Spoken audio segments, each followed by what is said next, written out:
come here. Mm-hmm. Like, yeah, definitely. What a way to start a stream. Zippers in the balls to come here. No Boomer context. hair. It's something about Mary. I was trying to time it so we'd go live just as you said the word coom. So the first word on stream, but we didn't quite make it. Looks like there's something about Mary. Mhm. Because I watched Ironheart and it made me coom. Oh, so good. Christ. So good. I don't know, man. I feel like first off, is anyone surprised? Like, is this not what everyone was expecting? Go. No. Of course. I mean, like it's kind of.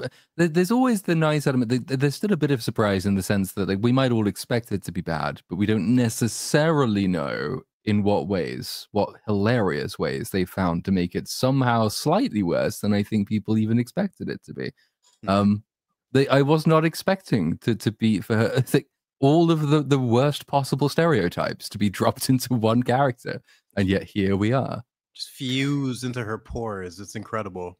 And, I just watched episode 1, so I'm behind. But the first, like, I messaged Jedi Brooks yesterday, like when I was 10 minutes in. I'm just like, how does it feel to be black and to have every single black character, not even in the first 10 minutes of the show, be introduced as some degree of criminal? Like every single one of them.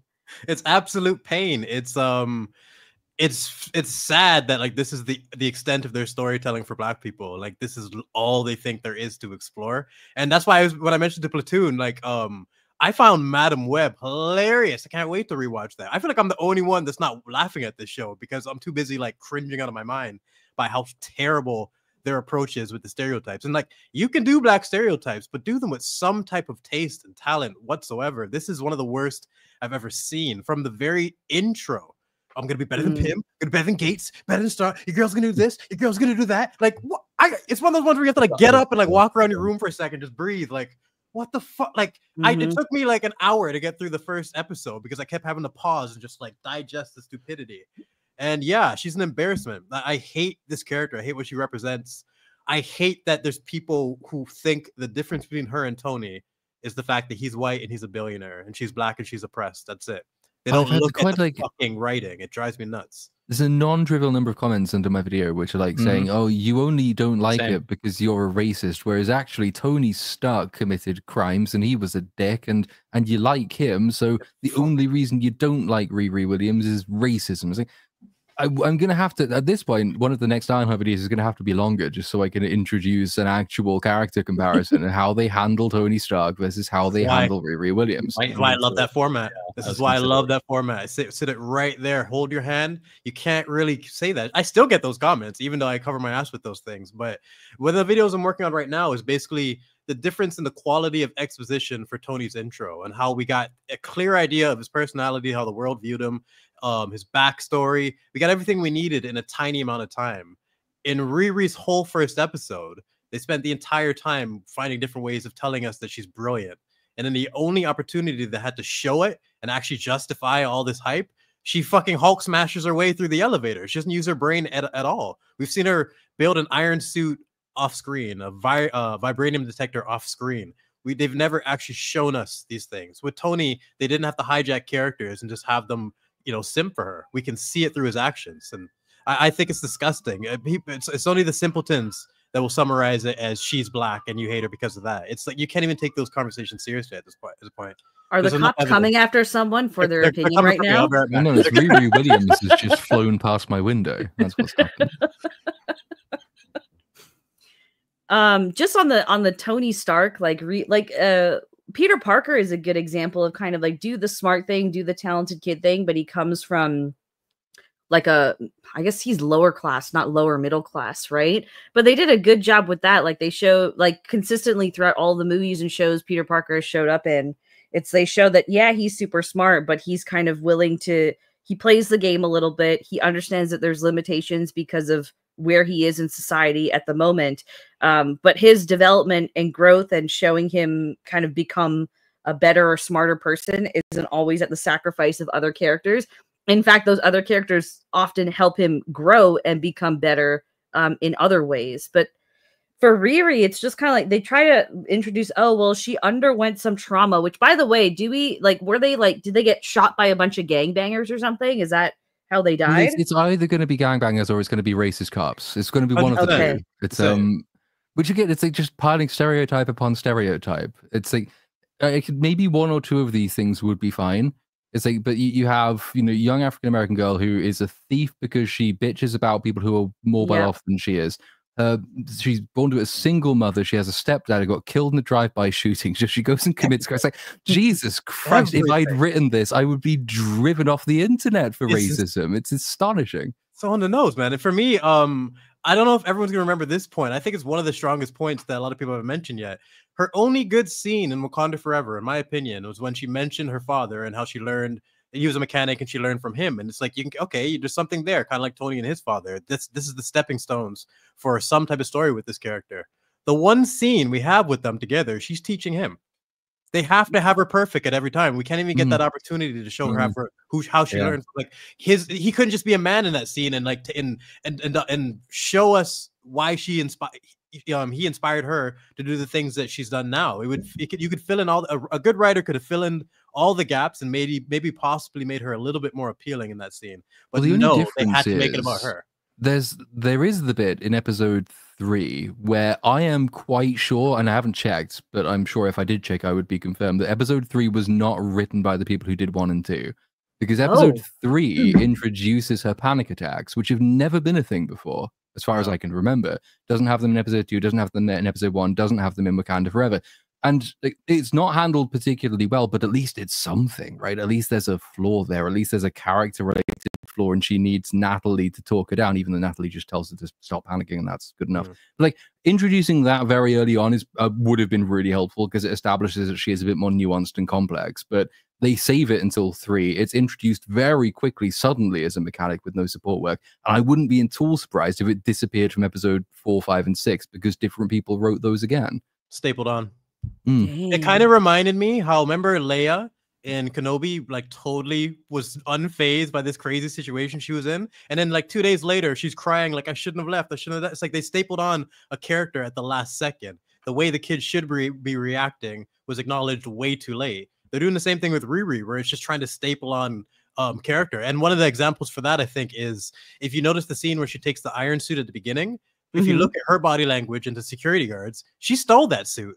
They have an 80-yard line to say, oh, she paid with it for her own grant money, by the way. They just throw it in. It's totally off screen. You know it's ADR. It is ADR because it's also then it's contradicted by all the later information when she says that she had to, like, she sold her dad's old car to pay for the money that she needed to build the suit. But in the ADR line, it's, well, she used her grant money to pay for that. Exactly. But evidently she didn't, because the rest of the show doesn't pretend that that's the case. So you just made it up.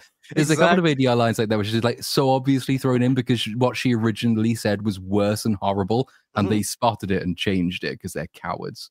I don't think they even understand how grant money works, because they seem to assume that grant money is equated with doing, like, plagiarizing work, and that funds a grant in some way. Like the whole way they describe how she got the money to build everything is weird, because later on in the dialogue too, I think it's when she's confronted by the dean or whatever, it flips between grant money and I earned that money.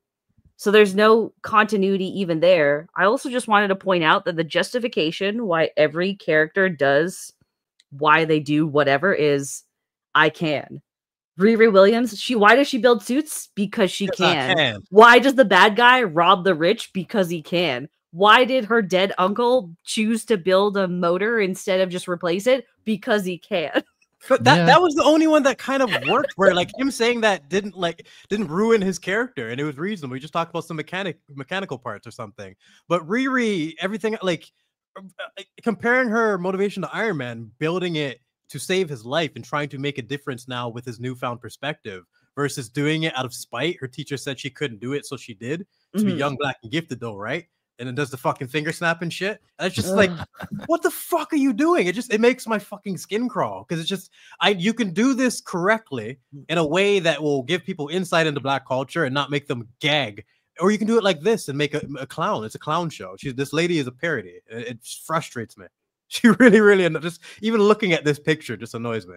Well, she would work as an anti-hero, man, like Spawn or the Punisher or something, but they are too much of a pussy to go that way.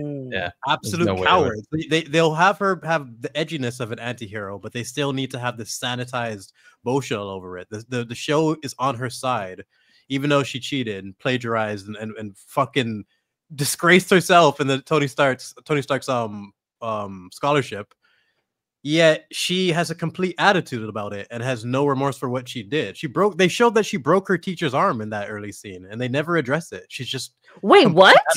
Yeah, the very beginning, the teacher, the white guy that was with her, she was doing some type of experiment, and then the very next scene they cut to, he's got a broken arm from that. So whatever she did caused an issue, injured somebody, yet she's still this entitled asshole rolling her fucking jaw around. And I've met so many girls like this. I don't know if it's her performance or the direction, but I can't even like look at her on screen. Her performance is so terrible. To me. It's so bad, and it's frustratingly. It's like the only good part of it is the ego, the entitled egomaniac aspect of it. She nails that. She really frustrates me. And the biggest thing with Tony that Tyrion had, that Kevin Bacon's character in Hollow Man had.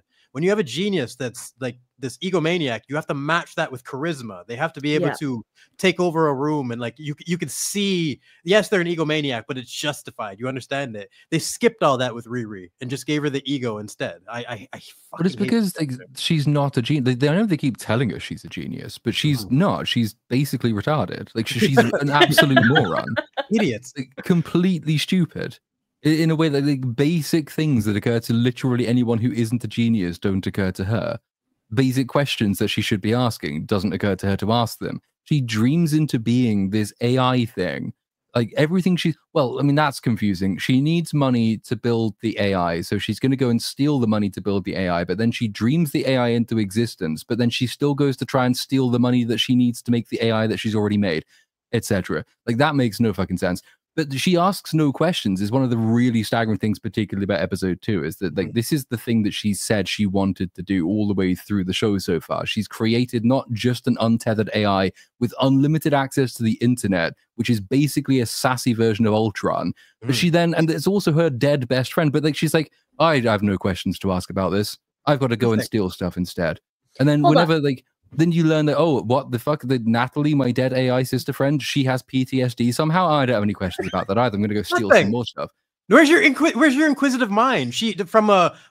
There's so many questions she should have. There's so much data she should want to collect, and it just seems like every single time, even when the criminals approach her with the job, it's an attitude about everything. The way she thanks the guy when he comes and buys the parts and like praised her, she's just like, oh, thanks or whatever. It's like they can't even have her say thank you. They need her to have a terrible attitude and this smugness that just overshadows every fucking piece of dialogue. I don't get it. Hold on.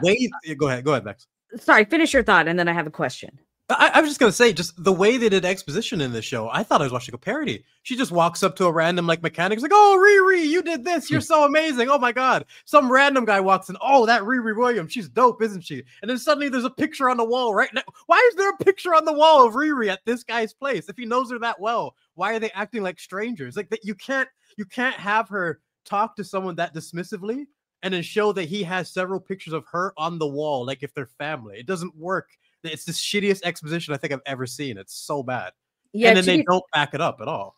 To be fair, there's a good way to do that. Like Friday Night Lights in, I think it was season 3 or season 4, when they do the character switch, there was like a black athlete who came from like the slums basically in town or whatever. But like what they did is they didn't just like have characters point to him and be like, oh my god, you're gonna get out of this town and you're gonna do something or whatever. The pictures were up because like he equally helped in the community. So there was like, it was, yeah, he was this great person, but also he supported his local community. So there was a reason why people pointed to him.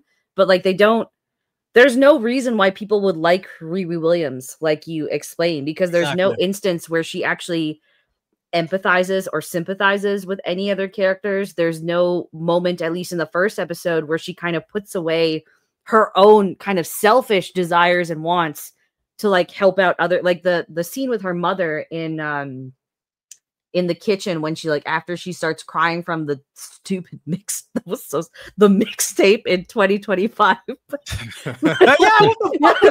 Are you kidding me? A mixtape? You're just how ghetto you gonna be? Like Right. you're so desperate for black stereotypes. You're rewinding the clock for mixtapes. Right. You fucking But like savages. her mother is clearly struggling. Like she doesn't talk to her mom at all when her mom calls or whatever, right? On top of that, there was this huge loss in the family that seems to be pretty recent from the way that things play out. And she doesn't at any point kind of like sympathize with that, or even how her mother kind of put Riri on a pedestal a little bit because of how she was able to escape this situation. But okay, hold on. I have a question. So at the end of episode 1, she sees her dead friend like manifest in front of her. So she made her own AI a copy of her friend, but she's shocked when it ends up being her friend? Yeah, so unless they do a twist reveal in one of the next set of episodes that actually this is magic, which they could do, but I don't think they're going to do. The idea is she's been trying to make this AI for ages, and toward the end of episode 1, she sits there with 2 little electrodes attached to a gigantic genius brain, and those are plugged into her computer. She falls asleep dreaming about her dead friend Natalie, and when she wakes up, there is an AI holographic representation of Natalie, so she can literally make untethered hyper AI in her sleep. She's so clever. Casually, she's so much better than Tony. She doesn't even need to be awake. Tony needed Bruce Banner and a whole bunch of strategizing and planning to make Ultron. Riri just does it while she's fucking knocked out. She's just that amazing. Okay. I don't even know. Just Vex, you mentioned the mom scene. Yeah. How was that? Just not cold emptiness? Like that didn't accomplish right. You've got a scene with her mother. You should achieve as much as possible for fleshing her out and giving us something here. Like compare Tony's scenes with his parents, like even the flashback one at the beginning of Civil War where he's showing the PARF technology. You always get so much out of it. It's the efficiency of exposition and characterization with Tony is infinitely better than Riri Williams, and you can chop it down in any way you want. And just chopping it down to skin color is you're ignoring the problems. It's such a simplistic way to look at it. I do like that the first time we see her mother, a guy just pauses. Hello, black people. Oh my God. Dude, someone in the comments on my video said that that's actually something black people do. What? No, we don't. I'll tell you a little secret. All right. We don't do that shit. Hello, black people. Like, what?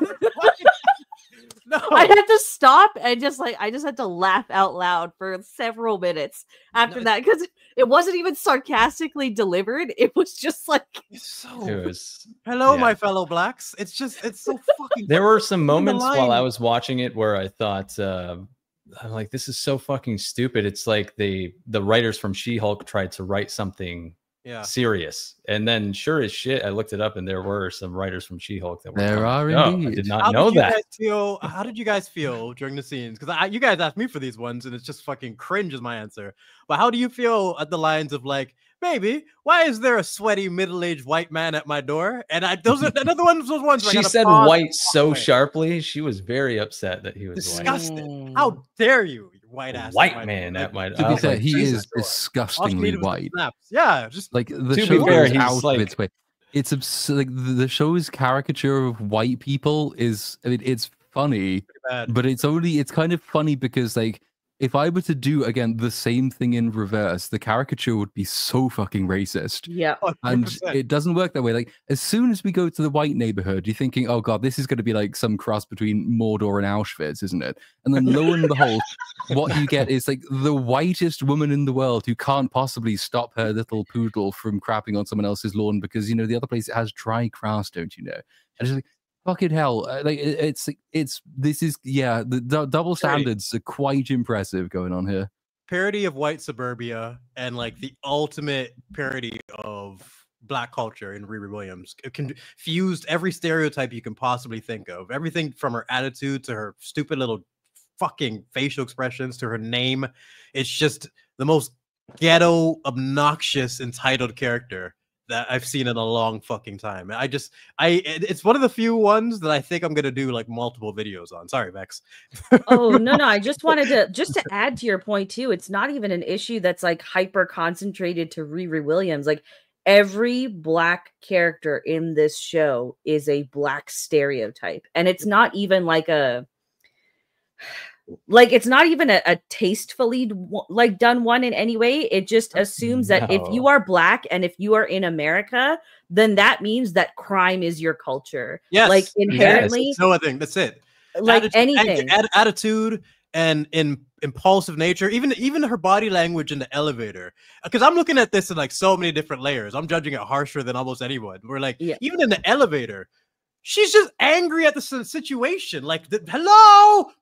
That's it. Every single depiction has to be super aggressive. To be fair, she's mad at the smoke. She's not even showing any fear or anything. It's just. I mean, it takes place in Chicago, so it's at least realistic about the culture there.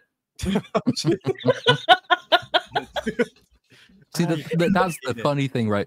The writers would say that, and it would be fine, but you say that, and it's not fine, even though you guys laugh. Jeez, You talk about show don't tell, and you just look at 5 minutes of Tony, and you can get it right there. It's so easy. Set it up in a way that makes sense.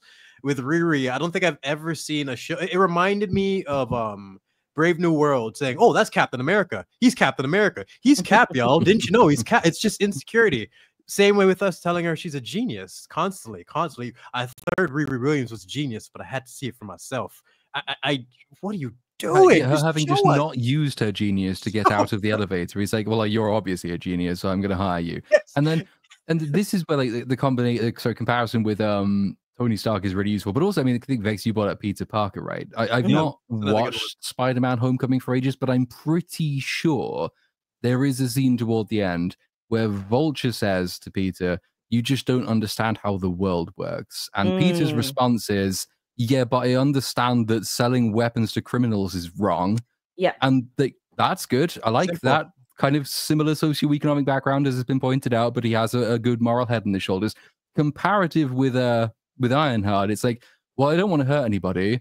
What are we going to do? Well, we're just going to do some, major terrorist acts on public transport systems, industrial espionage, extortion, theft. We're going to beat the shit out of people. And she says, well, when do I get paid?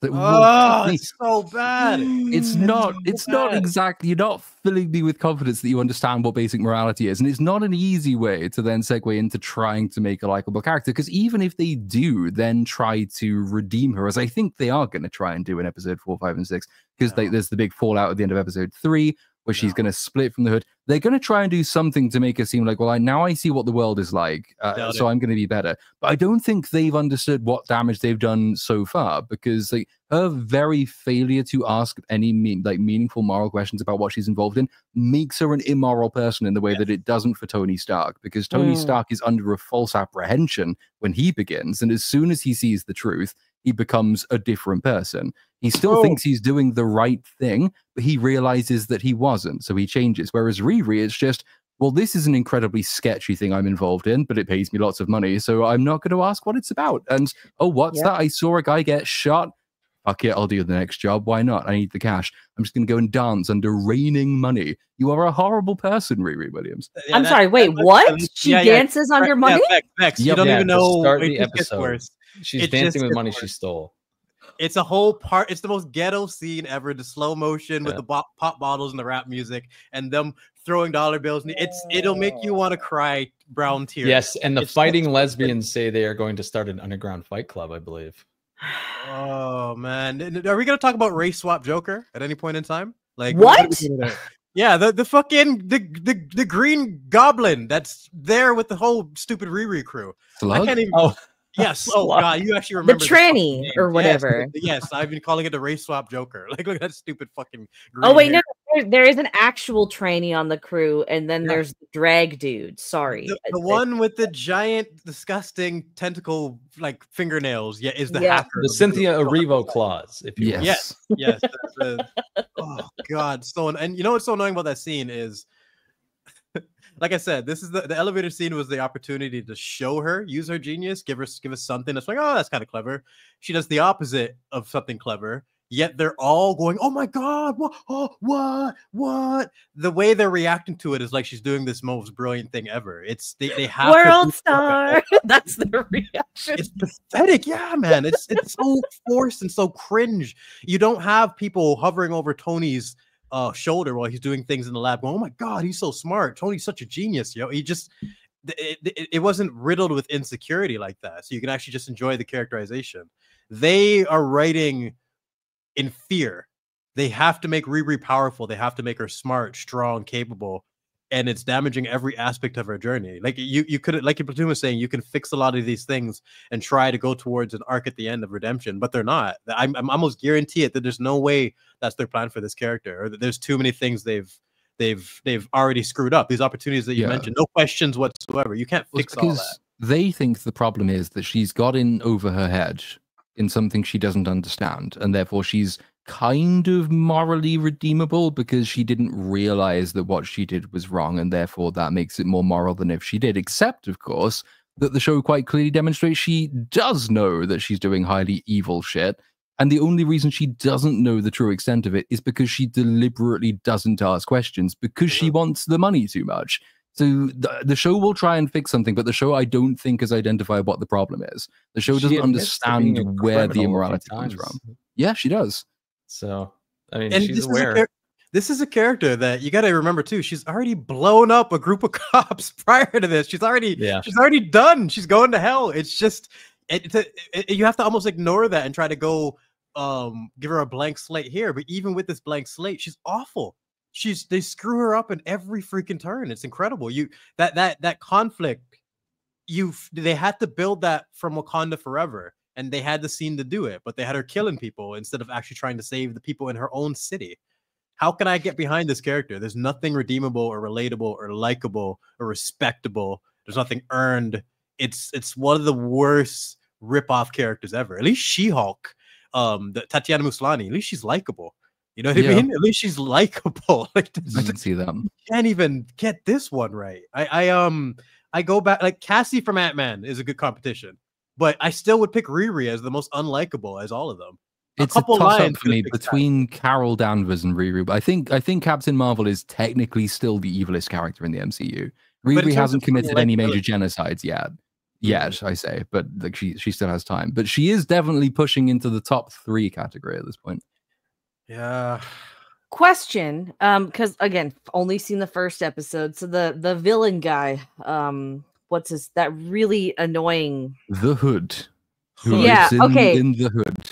The Hood from the Hood. Is there anything like interesting that he's, because like usually with the MCU villains, like there's always like an interesting contrast that kind of reflects what the main character or protagonist is supposed to overcome or discover or just like learn about themselves. But it's like from the get-go, Hood is just kind of introduced as basically Riri Williams, but with money. Does he get more interesting? Is there something fascinating about him? Like, they try to make it that way. Yeah, he's using these powers, and every time he uses them, like creates some scars on his back that are like lightning bolt shaped, and that's about it. I can't believe they use the same mystery hook for his character at the end of episode 2 and episode 3, because like he has the Doctor Strange looking cloak. He could actually have stolen it from Doctor Strange for all I know. Who knows? And there's a line like, "I have no choice but to do this because of what he did to me." We don't know who the he is. And then at the end of episode 3, it's sort of confirmed that there is some mysterious, darker, bigger evil magic power that's kind of giving him guidance and direction, and he's following its orders. So the mystery hook is he's kind of working for something dark and magical. At the end of episode 3, that's kind of all we've got, though. And as a person, as you see him interact on screen, he's like, he has no charisma. He's not threatening. He has no real personality. He's just boring as fuck. But they're trying to make out that there's a bigger bad guy behind him. They're failing. Okay. So really even 3 episodes in, there's still nothing really interesting about him then, is what you're telling me. Unless you're really fascinated by the what behind him is. No, because like, it wants you to be, I think, get the impression that maybe he, like a bit like Riri, he's doing this because he's almost forced to by circumstances. it doesn't really play out very well at all. And like he also has the Riri Williams problem of like, even if you accept that he is being controlled by somebody else, the moral choices he makes are still fucking evil. Exactly. It's like episode 2, they go after the Elon Musk, female Elon Musk with the Hyperloop. And they always have this stupid justification for why they're doing it, which is usually like a single line of, well, they're fucking over poor people in some way. So like Elon Musk is building this great Hyperloop under Chicago for some reason, which you'd think, wow, that's a massive public infrastructure project, but it probably employs loads and loads of like working class people. That's probably a net good, right? But then they have a character say, yeah, they're fucking over the community, therefore it's right to commit terrorism. So they go and commit terrorism. Their plan is to get the evil corporate overlord people who are not evil because they're doing really nice stuff to just sign away their companies, which wouldn't work. But then when it comes to episode 3, they're going after a guy who's basically just good. The guy's company is called, is it Heirloom, I think it is? And it's creating like artificial crops using cutting edge technology. He's kind of a hippie. He just waters his plants.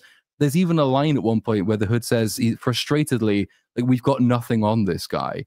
We're probably going to have to pull out. But they still go ahead with it. Yeah, and then he fucking kills him. That's it.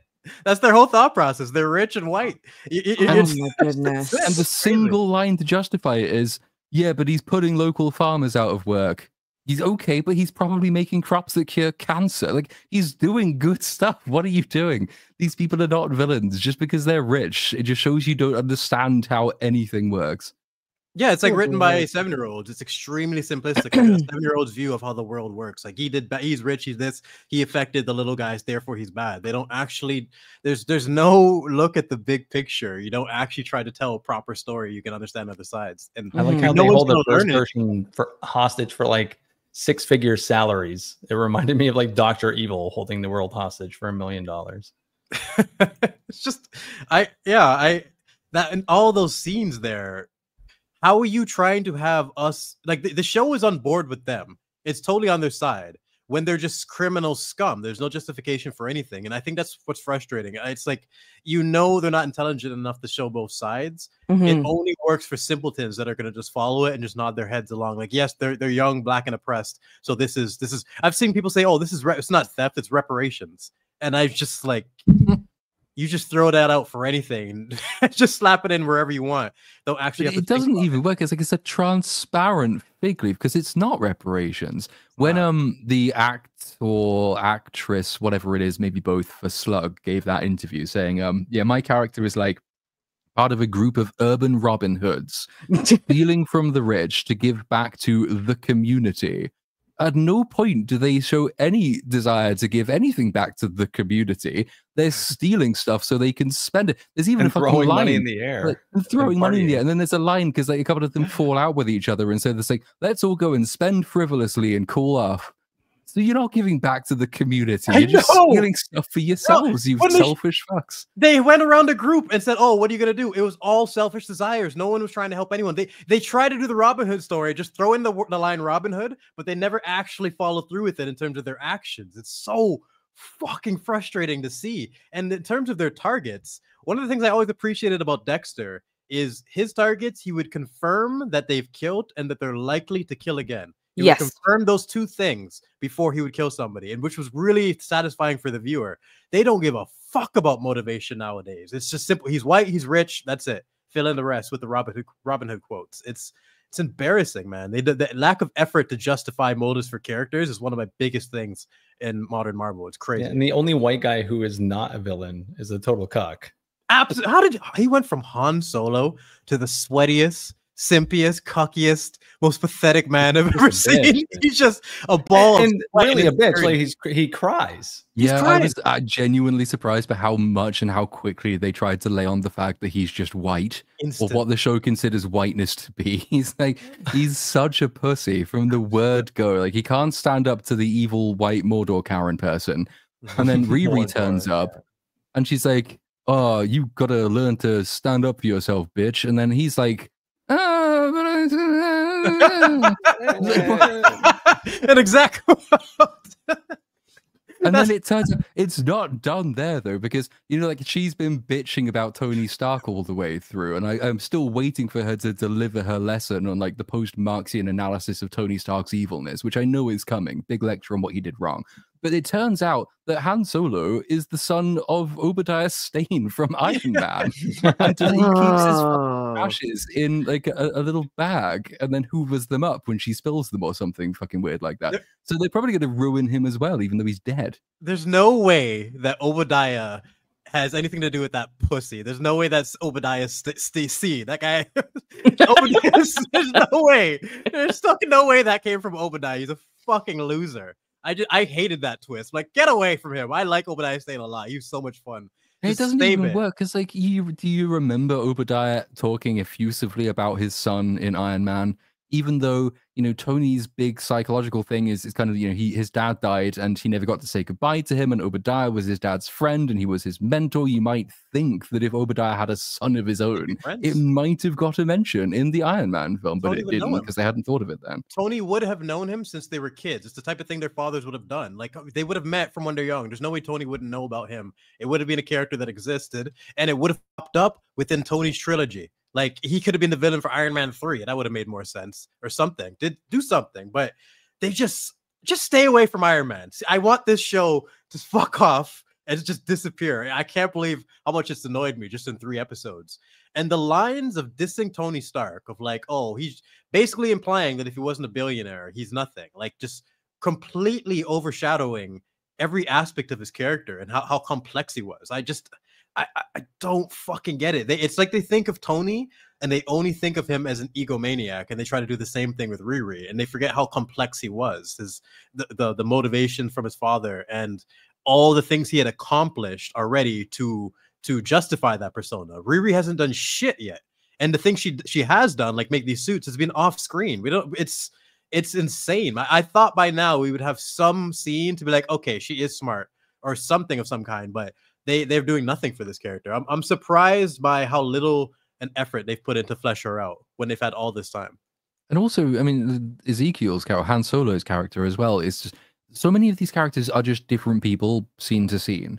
So, like, he starts off being like stereotypical white pussy beater bitch guy, and then she says, "Hey, be confident." And so, like, he stands up to evil white Karen by clipping the flowers in her garden or something.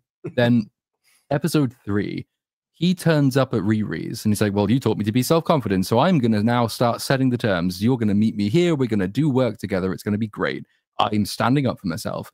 So she goes to meet him and he's like, oh, Riri, I can't work with you on this because it's dangerous and illegal. But you invited her here. What's going on? I don't understand what your character is. Why did you go and give her the blueprints, which coincidentally she happened to need for the mission he's not involved in, only to invite her to go and see you to do work that when she gets there you don't want to do because it's dangerous? What the fuck is this character? I just... Everything with him, all the scenes with him were just confusing and just bizarre. And I really can't stand oh, you need to stick up for yourself. And then he sticks up for himself. It's like, oh, thank you for teaching me how to stick. She didn't teach you. She just said it. She literally just said it. She said, stop being a pussy. There wasn't some lesson you learned from her. I can't stand fucking unearned payoffs and like trying to give Riri the credit for teaching him how to stand up for himself. It's like, it's such a small thing, but it's just a sign of how pathetic they are when it comes to character. He is just a walking wet blanket, and it's strange that he's getting through this like humiliation ritual for Solo failing, is what it feels like. Because has anyone seen him in anything since Solo, and it's just suddenly he pops up in this? No, I'm sure I've seen him in a thing. I just can't think what it was. But he's yeah, he has drawn the short straw. Solo bombed, so did his career, and now he's playing a cuck basically. It's not a great career trajectory. No. Did this show have reshoots? Because like because this got pushed back for like 2 years at this point, right? And I did see that they were still doing like some principal photography into 2024.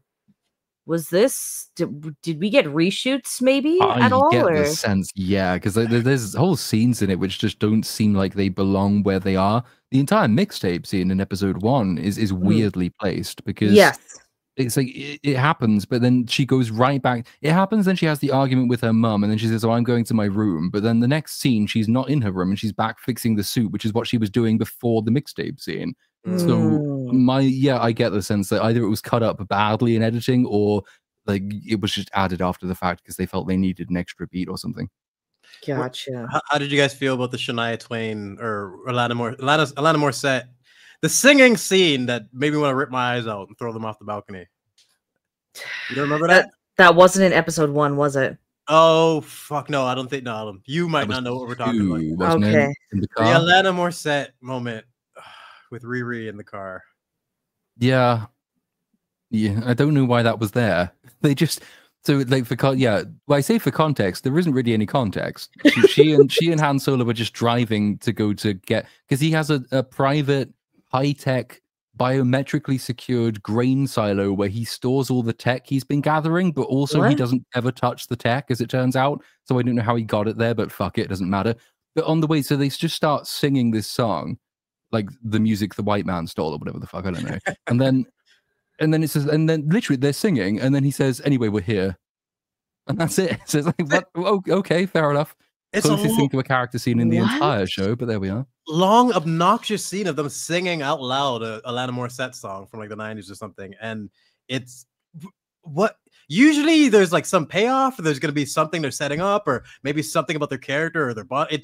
It was just there because no, we need music scene. We need to show that she's a human. Like, it's just this character would not be singing with this dude here. Like, she just, it doesn't fit at all. She's had a shitty attitude from everyone, from her mom to her friend who walked into the room. But now she's singing out loud, trying to add some character. It just doesn't fit. She's like 3 different characters in 3 episodes. And this is why, I mean, I've heard so many people say this kind of like a Frankenstein story, like a whole bunch of different versions. And that's the kind of the sense I'm getting. So there's no way there could be like a cohesive narrative to the end.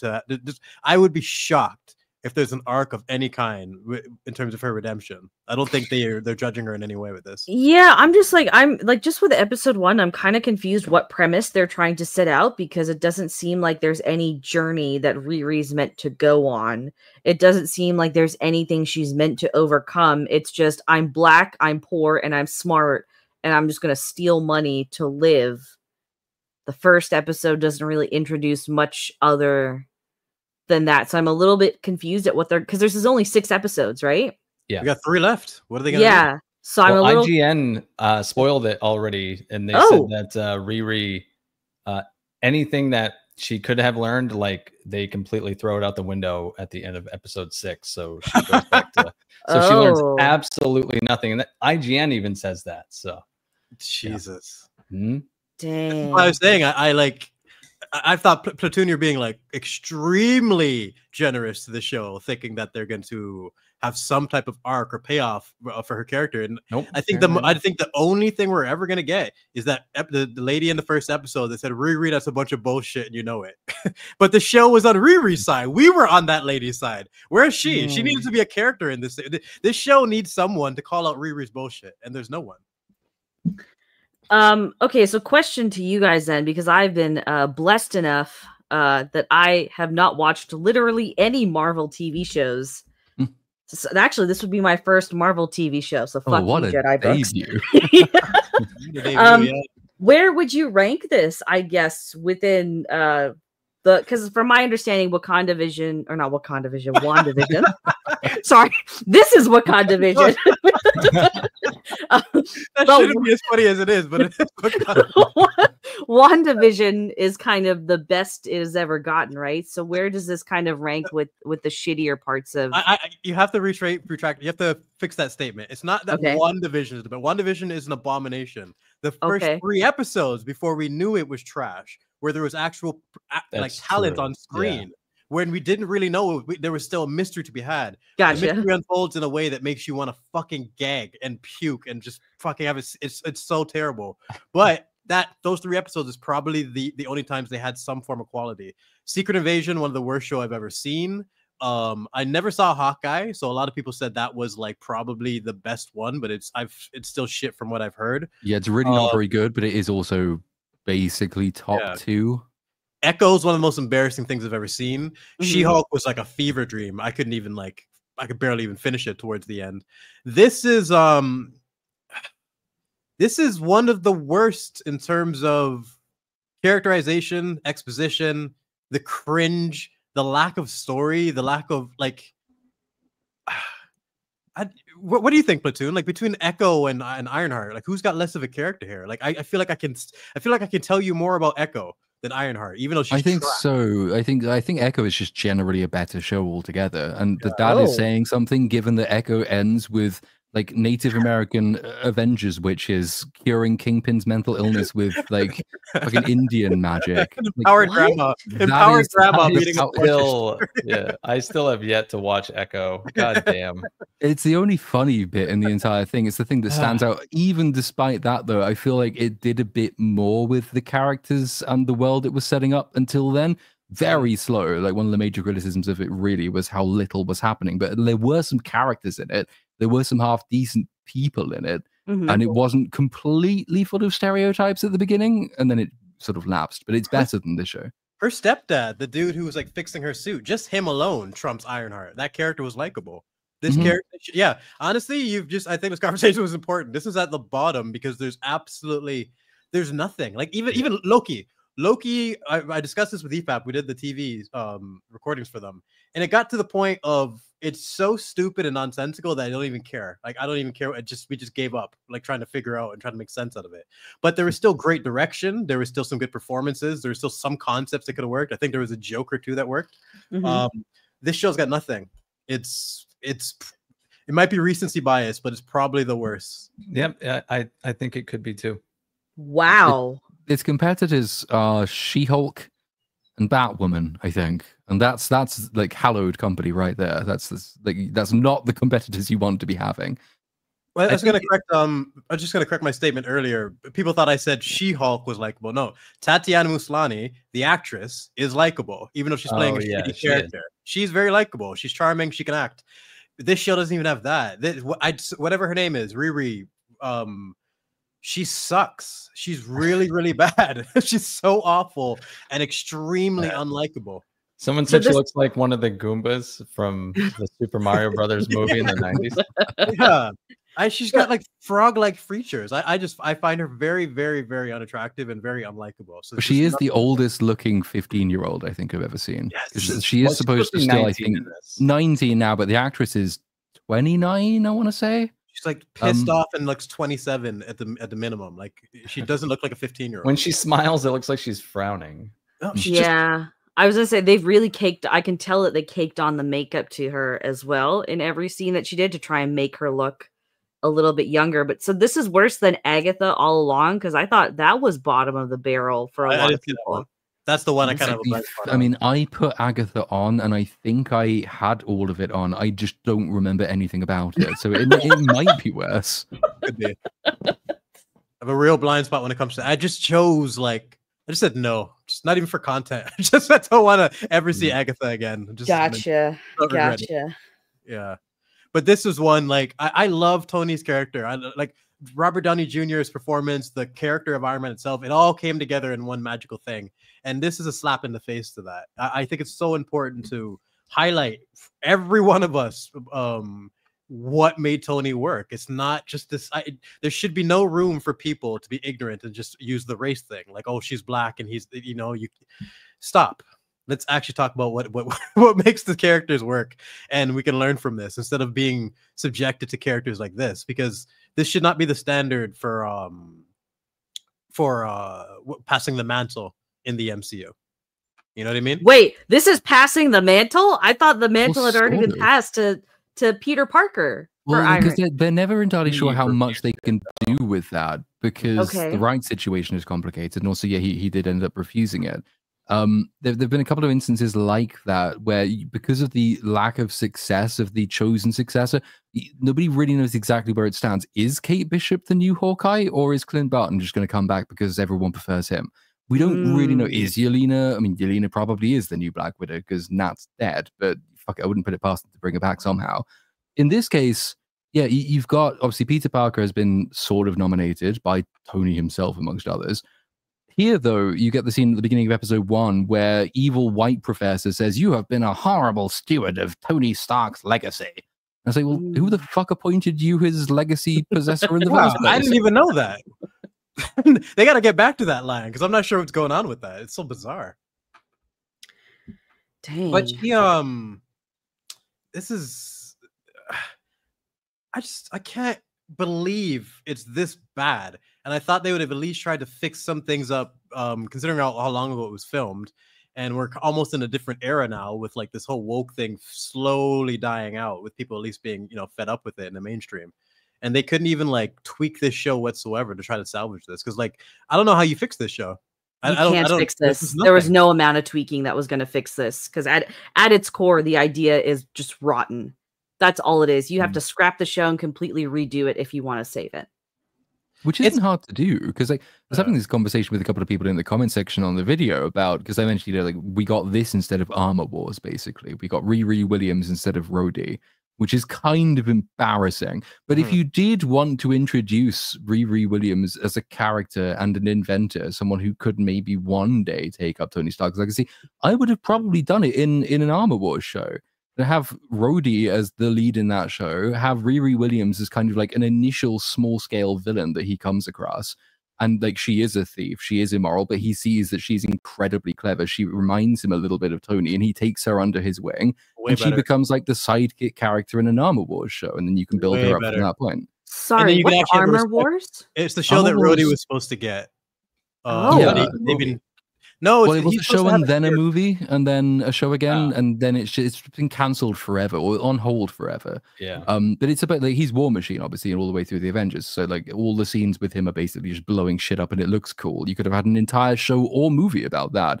But that's where you probably do try to introduce a character like Riri Williams, and you give her like the typical sort of wastrel gone wrong meets hero, becomes sidekick, gets trained up, takes over kind of thing. It's fairly stereotypical, but it's stereotypical for a reason. It just works as a story type. I just love that like Blade can't be the black representation for the MCU or anything, because being black isn't the main focus of his story. So exactly. Ironheart. It would be all about him being black if they made a Blade video. It's crazy. And like you're saying, Platoon, what they did with Tony and Peter was so effective. Why couldn't they do the same thing with Riri and Rhodey? Give an opportunity to build up Riri's character and some respect for Rhodey, someone who's been here since the first film of the MCU. It's incredible. It would have fixed all our problems. But the priority on the strong fucking independent women. They even have that line in the show. "You are a strong independent woman, Riri." They literally say it. They're leaning into the memes completely. That's the priority, to the point where it's damaging the writing, because you came up with that in 2 seconds, and that's the quickest fix, and it improves two characters, gives us more room for growth. I don't know. It's so shocking that they had a blueprint with Tony and Peter, and they've ignored both of them. Yeah. But at least we've got 3 more episodes to go, so we'll be eating well for the rest of the week. That's true. I didn't realize they drop all at once again. Oh, fuck. It's so terrible. I all hate drop tonight. They did the same thing with Squid Game. Like, I know that show has fallen off the face of the planet in terms of viewerships, it feels like. But I can't stand... Season 3 was horrible. Did anyone watch it? No. Vex, Platoon, anyone? Spoilers? I mean, I'll watch it if and when we end up doing it for EFAB. I don't even know if we are yet, but like, I'll watch it when I'm told I have to, but I have very little interest in it, so... I'll just say, fuck. Just leave it at that. Then. Just leave it at that. I rewatched season 2 and had higher hopes for 3, and no, soap opera fucking nonsense. I'm actually shocked how crap it was. No, spoiler warning. So, hey, you were warned in the chat. I just I'll leave it at that. But I was very disappointed with season 3. And yeah, that's that. And again, dumping these things out as 3 is rough for Ironheart, but Squid Game did 6. So yeah, that was not a fun binge whatsoever to try to, but you want to do it to avoid spoilers too. You're already invested. That's what I hate about shows. You get stuck and you have to figure out and like get to the end, and then it's just not satisfying sometimes. But yeah, seems like nobody is catching up with season 2 and 3 though. Did anyone catch up with this by any chance? Haven't F1? had a chance to watch it yet, unfortunately. Yeah, same. I had tickets to a double feature of this and Megan, but the weather was so bad that I decided to just stay home. Oh, and lay in bed all day. Yeah, I was hoping to go see it That's tomorrow, but that's kind of off the books. So I guess I'll go see it maybe next week. But looking forward to this because I really liked Ford v Ferrari, and there's some cross-pollination in terms of producers and actors that were once linked or whatever. Like James Mangold was originally going to direct this at one point as well. So yeah, I think Brad Pitt's actually gotten better with age in his career compared to his earlier years is my hot take. But yeah, I think he's had to learn how to act, right? He can't any longer just sort of stand on screen and have people admire the way he looks. Now he actually has to work. Yeah, I guess so, yeah. You bastard. You didn't think he's good in Fight Club? How far are we going back? I thought he's always been I think he's pretty good. In Fight Club, he's pretty good. Seven, he's also good in Seven. Well, he's like 63 years old, right? He's still pretty handsome for a 63-year-old dude. Still would. Yeah. Still would. There you go. Vex. He didn't fall apart completely yet. He doesn't look like he's melting to quite the same degree as Tom Cruise does. Yeah. That poor guy. Cruise looks like plastic. He definitely has pushed it to that point. Yeah. Looks like a toy. This is a very strong. I mean, I've not seen it either, but 144 million is good, right? For effectively a sports movie, non-franchise, and F1, which is fucking boring anyway. So, like, yeah, it's a pretty impressive start. And almost $1 billion too for Lilo and Stitch was what I figured. I think like 1.2 billion. I really saw total. So. Oh, is it safe to criticize Lilo and Stitch here? Yeah, horrible film. I'm really baffled at some of the because this movie got a lot of positive praise out the gate. Little surprised at that because it's like it copies some scenes from the first movie, but then it just turns it into a weird feminist story for Nani. Yes, it does.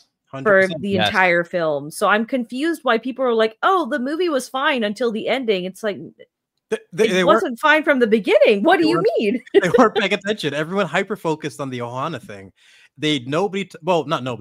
Not enough people talked about all the subtle changes they made to Nani's character throughout the story to lead up to the Ohana thing. The neighbor character just spawning out of thin air specifically for that portion. David's character being completely nerfed and made a fool of when he was actually a likable character who was a part of the family and they worked together several times in the original story. Stitch, the entire ugly duckling thing removed. Nobody gives a fuck about that dude. It's Nani and Stitch. It's like it was all about Nani. I know you choose Nani and Stitch because, as you said, the ugly duckling thing is kind of the emotional core of the original movie. That is the scene for Stitch, and they get rid of it. Like it's probably we went through this at length on EFAP, and there's a lot of very, very warm feelings toward the original and that scene in particular, which is now completely missing from the film. In order that instead we can make it Nani's story. I guess just calling the movie Nani wouldn't have sold as many tickets, but that is what the movie is. 100%. Even Stitch is just kind of reduced down to a stuffed animal, essentially. Like they do the thing where they just mimic and copy some of the scenes from the original, but there's no heart. He's not the reason why things come together.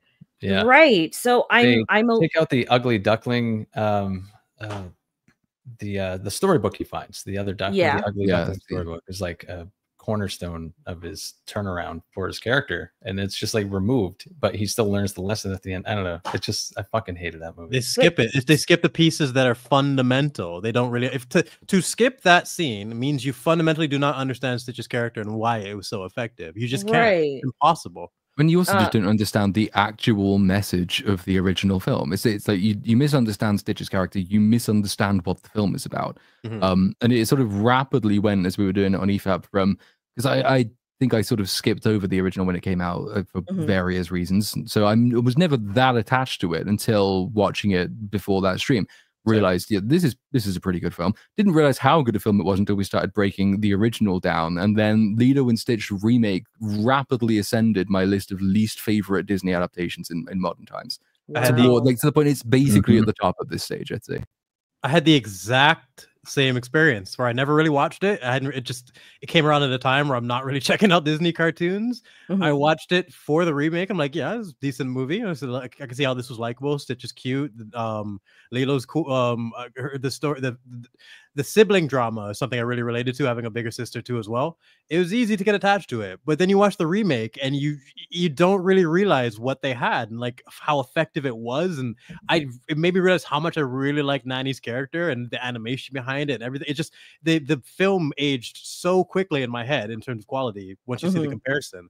And once you start to break down and understand the comparison, you start to get angry because you realize all of these are just terrible choices to fuel Nani's ego. And the fact that this was your priority, I find insulting. So it's so crazy they decide to do this repeatedly too, because they just did that with Snow White. I had done the same thing as you, Brooks, like because I hadn't seen Lilo and Stitch and I watched it for the remake, and I did that with Snow White as well. They did it twice this year.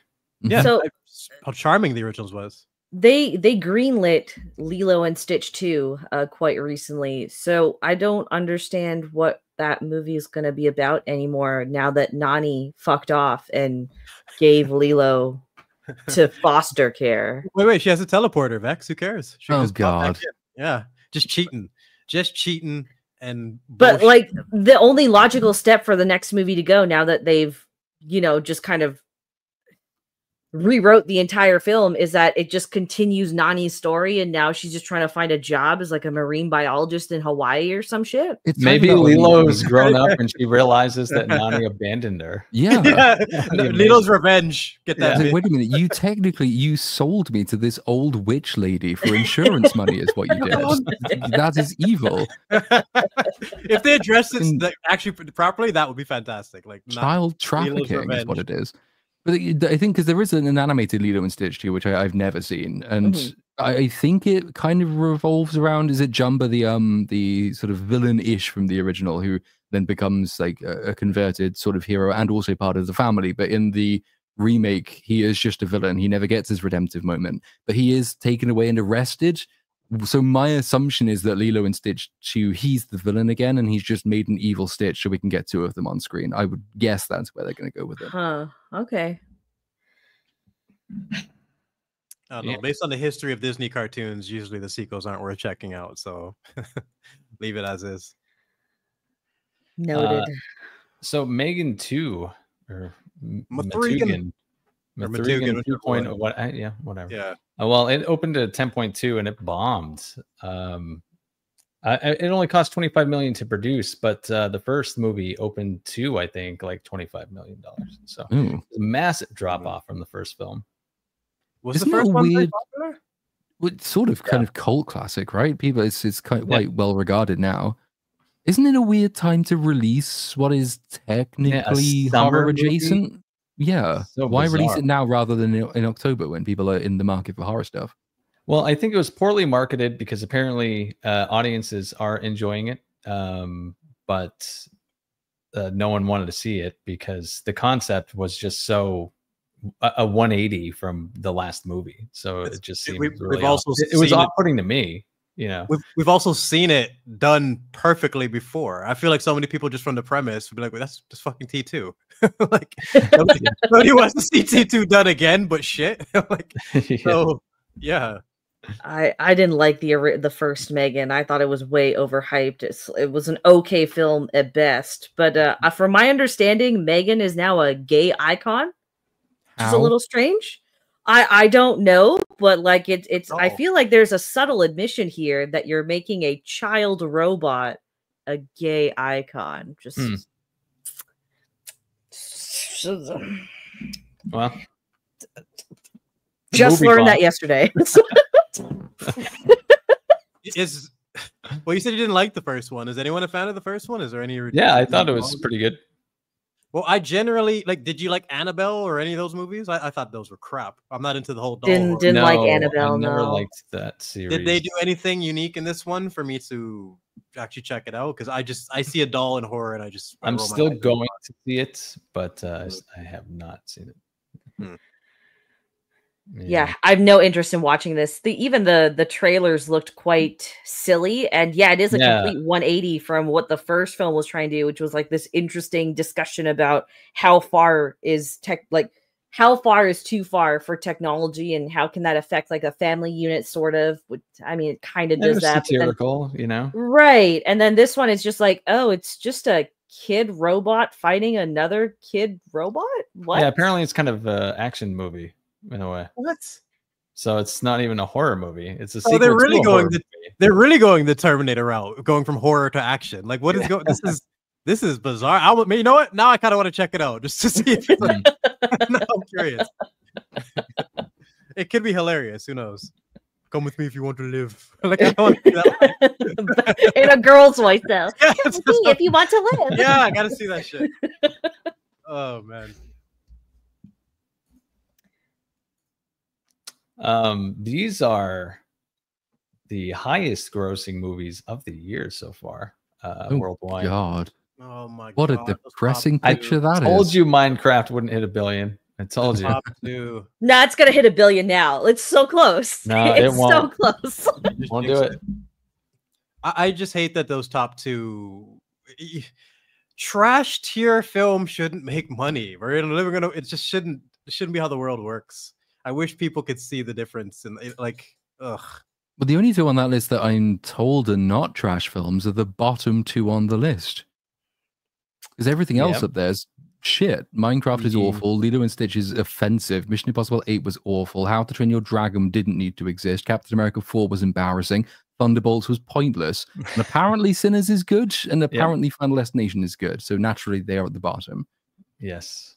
That is. I've either heard Sinners is good or that people fell asleep and were bored. I've heard both. It's a mid film in my opinion. Right there. Someone just said it's trash. Someone just said it's mid. I thought it was pretty good. Trash, mid, good, all within 5 seconds. I don't know what to do with this movie. Watch it. Yeah, watch it. Yeah, watch it. Yeah. That's always an option. Yeah, check it out. I cannot believe Thunderbolts didn't hit 400 million. Man, people just don't give a fuck. I was told today we're back on track. It's a return to form. It deals with mental health. Yeah, and it performed worse than Captain America 4. Yeah, first off, how is that even on the list? And the fact that Thunderbolts lost to it is embarrassing. Sinners probably had a way smaller budget than all of these, so it's kind of fine that it's there. But where's actually no? Sinners had a bloated budget. Actually, no, it was like 90 million. Hold on, that's not so bad. It made a profit. What about 28 years later? How's that doing right now? I think it hit 100 million. Did it just die? Yeah. Or because I feel like I haven't heard. We talked about it for like 24 hours straight, and then I haven't thought about it since. No, same. Let's Quite see. happy to have not thought about it since, but now you brought it up. Thank you so much. It's at just over 103 million. It is. I mean, what's the budget for it? Was it 60 million? Oh, so it's not great. Not great. No. I imagine the word of mouth probably isn't helping either, but because what do you say? Like, I feel like everyone came out of the theater and was like, "Do you like it?" Like, it takes a while to really process your thoughts on that movie, you know.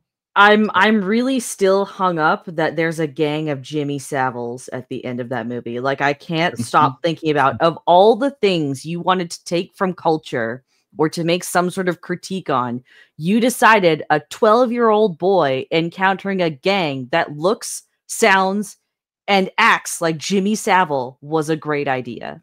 I was going to do like a short second channel video on it, but the only reason I was going to do it is so I could call the gang the BBC. And that is the only reason. And I figured it's a lot of work for a joke. I can't really be fucked. I'm not going to... It's one of the most jarring twists endings of all time. It should be up there when people talk about strange twists. It's got to be something you reference. I don't know if you guys discussed it at all, so I don't want to go into it. But yeah, just a weirdly disappointing after such a good trailer. But man, I have so many mixed feelings about this movie. But it's it leans towards the negative more. Just the quickest summary to move on from it, because we've all discussed the shit out of it. Was it's a film. It's like we're talking about two movies. Most people agreed movie one was pretty interesting, and then it devolves into a movie that doesn't make any sense whatsoever and ignores all the setups of movie one. Like the father would not have sat on his ass the entire movie and let that entire plot happen. It can't exist. It's bullshit. So I like the first 40 minutes, and then it turns to nonsense, and that's most people's take. The first 40 minutes were still quite a bit of a mess, and it felt like a bit of a slog watching in the theater. This movie, yeah, okay, fair. Like honestly, this just should have been The Road, but in the 28 years later, whatever universe. I was saying that does this not seem like reminding me of The Road, elements of Attack on Titan with the alpha and the way the zombies were moving, and then little elements of 28 years later. But The Road was one of the big ones for me. They should have leaned into that and really made it a family story around this zombie world. And they could have kept it simple, and I think they would have made double the money. But they're losing out on word of mouth tickets because like nobody knows what the fuck's to do. It's just nobody knows how to recommend this movie. It's just bizarre. Yeah, I'm interested. Like I'm a little interested to see what they'll do with part 2, especially because that's in Nia DaCosta's hands. But it's just like with what they've kind of put out there, it's quite disappointing. And I'm not expecting it to get better by being in Nia DaCosta's hands, which is the thing, because like a lot of the stuff in 28 years later isn't good. It's, well, this could be good, but we have to wait and see where it leads. But it's leading to a Nia DaCosta movie, so it probably isn't going to be good.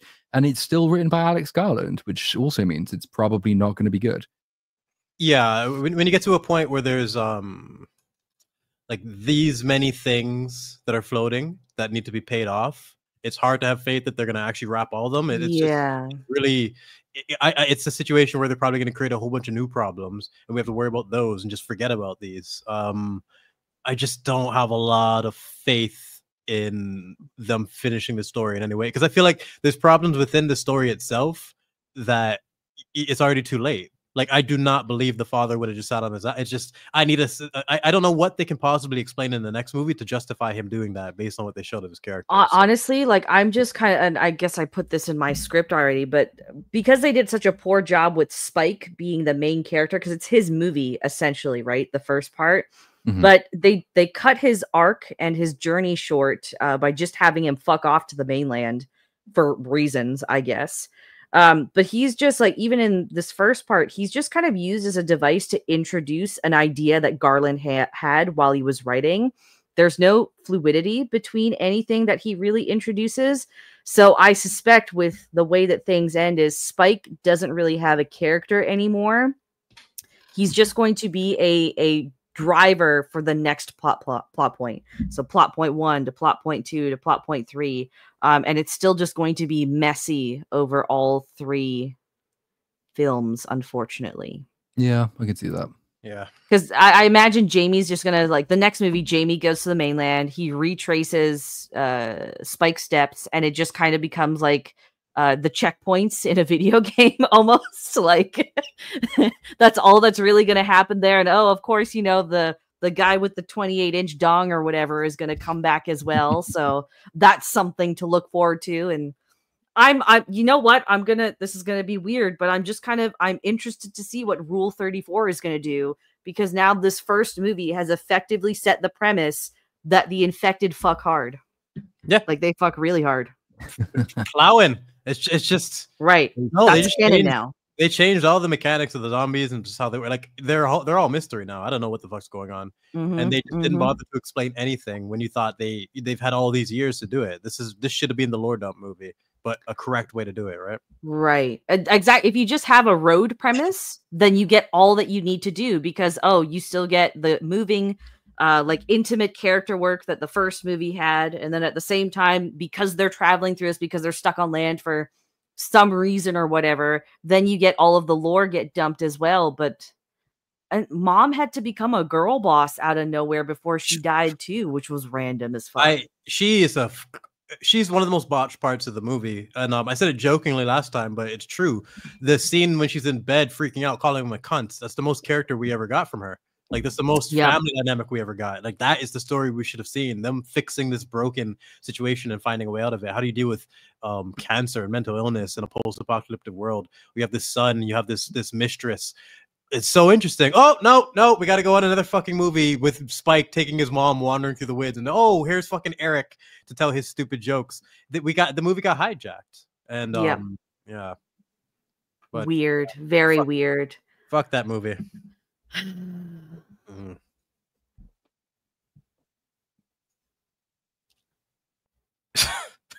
No comment here. Just gonna leave it right here. So Vin Diesel says Paul Walker's character Brian will return in the final Fast and Furious movie. How disgusting is this on a scale of 1 to 10? Gross, absolutely gross. AI multiverse, AI de-aging, maybe as well. Flashback, I would guess. Resurrection, like it can. Why he's still alive, right? Yeah. Wait, like is he? in the series? Oh fuck! I have no idea. I mean, obviously not in real life. Is not what I'm implying. No, I actually have no idea. Is the character alive in the series, or is this? Yeah, I have no clue. I don't watch these. No. Yeah, me neither. I don't like always to come across like a snob, but I am quite proud to say I am too snobbish to watch a Fast and Furious film. But Ironheart, thumbs up. Oh, absolutely, yeah. I'm on it. I will always defend the first one. It gets shit on with being a part of this whole series, but the first one is actually decent. It's okay. I just like learning occasionally it will come up in a conversation and someone say, what about the time they went to space? And I will say, wait, what? That's a fucking joke. You're memeing. No, they actually went to space. The first one does a good job of at least showing like car culture. Like if you don't drive cars, you don't give a shit about it. It's something it is completely acquired taste. You don't get it. The first one shows their culture. It's a good insight into car culture. It does that really well. There's some characters, there's payoffs, there's an actual story there. It went nuts everything afterwards. They're in space, they're superheroes. It's crap. But I vouch for the first one being at least entertaining and like having a coherent narrative. Didn't he leave his daughter his estate or whatever? Because I know she's over 21 now or something, but I imagine this will be like what they did with Ian Holm and Romulus, where the estate will give the go ahead for the AI face or whatever. Because it doesn't make sense to recast this role. It's a pretty big role, and fans aren't gonna respond well to it. No, do you think they'll have him say "cuh"? Maybe, I don't know. Come on, he was trying so hard to be like the cool white guy in the first one, second one. It's just like I remember it was a bit overact, but it worked somehow. People still liked him. Oh my god! Well, I still think it's really horrible that they're doing this. Any version of it is pretty gross. I don't know how they can make it work. You're just puppeteering a corpse around the screen. It's pretty much. I don't understand why any estate would give permission for this to happen, but they seem to. I guess the money, money would do it. Yeah, Ian Holmes and Romulus was pretty rough. That was rough. Yeah. I just want him to appear in a dark room with like epileptic lighting, and then the camera slowly pans around, and he says, "I have died before." The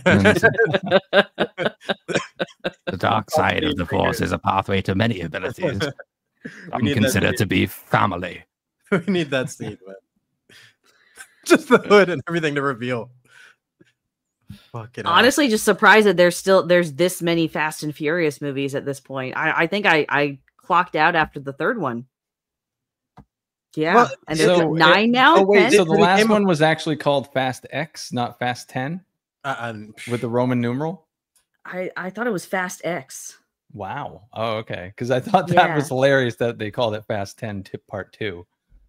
But that is what it means. The X is 10. It is 10 Part 2. Right. So Fast X Part 2, the Final Furious. Okay. It's just like the fucking names, man. They're gonna be like the Nightmare on Elm Street. Like it's Freddy's Dead, the Final Nightmare, or some shit. They start sounding so fucking goofy. What are you gonna call these things? God. Hey, they made their money. They found their niche. Like, I'm honestly just more curious about whether they'll do the AI thing, because I suspect we're going to see a lot more of that with even actors that are alive right now in the next like 2 to 3 years. That's the only interesting possibility that I'm exploring with this headline. Because I think Final Dead Reckoning. Yeah, that's where we're at. was it the government just opened a contract with OpenAI? Was it they signed one? The U.S. government. And there's talks of Disney as well, like making partnership with AI, which I think, because my prediction is they're going to AI Arnold Schwarzenegger and Sigourney Weaver in the Predator series at some point, because they're too old to de-age or anything, and they don't have the same movement, right? So what, their estate keeps getting money after they're dead? Pretty like they'll find a way around it, right? Because it is a thing that we have to acknowledge is in entertainment. Like they've done it once or twice. It's bound to happen again. Yeah. And with the way that movies are just kind of, or at least franchises are just trying to capitalize on nostalgia and memories from old movies, like it's inevitable that we're going to get to a point where we're just going to see kind of like the peak actors of the 80s and 90s just get scanned onto characters. Like, yeah, I mean, there'll be a time in the future where the credits for a movie are just featuring the likeness of yeah. Oh my god, man! But James Earl Jones was one of the good first examples of there's certain voices and presence they're never going to let die, even if they have to AI and pay for it. Right. Dude, I'd allow a Heath Ledger one if they do it, just so I could see what they would have done with a real Dark Knight Part 3. That could be interesting. That might be one of the only ones that kind of give a pass. Yeah. As sort of dystopian as it is, that it's still a tool. It's something you can use for good as well as evil. Like, it's not going necessarily to be bad when it happens.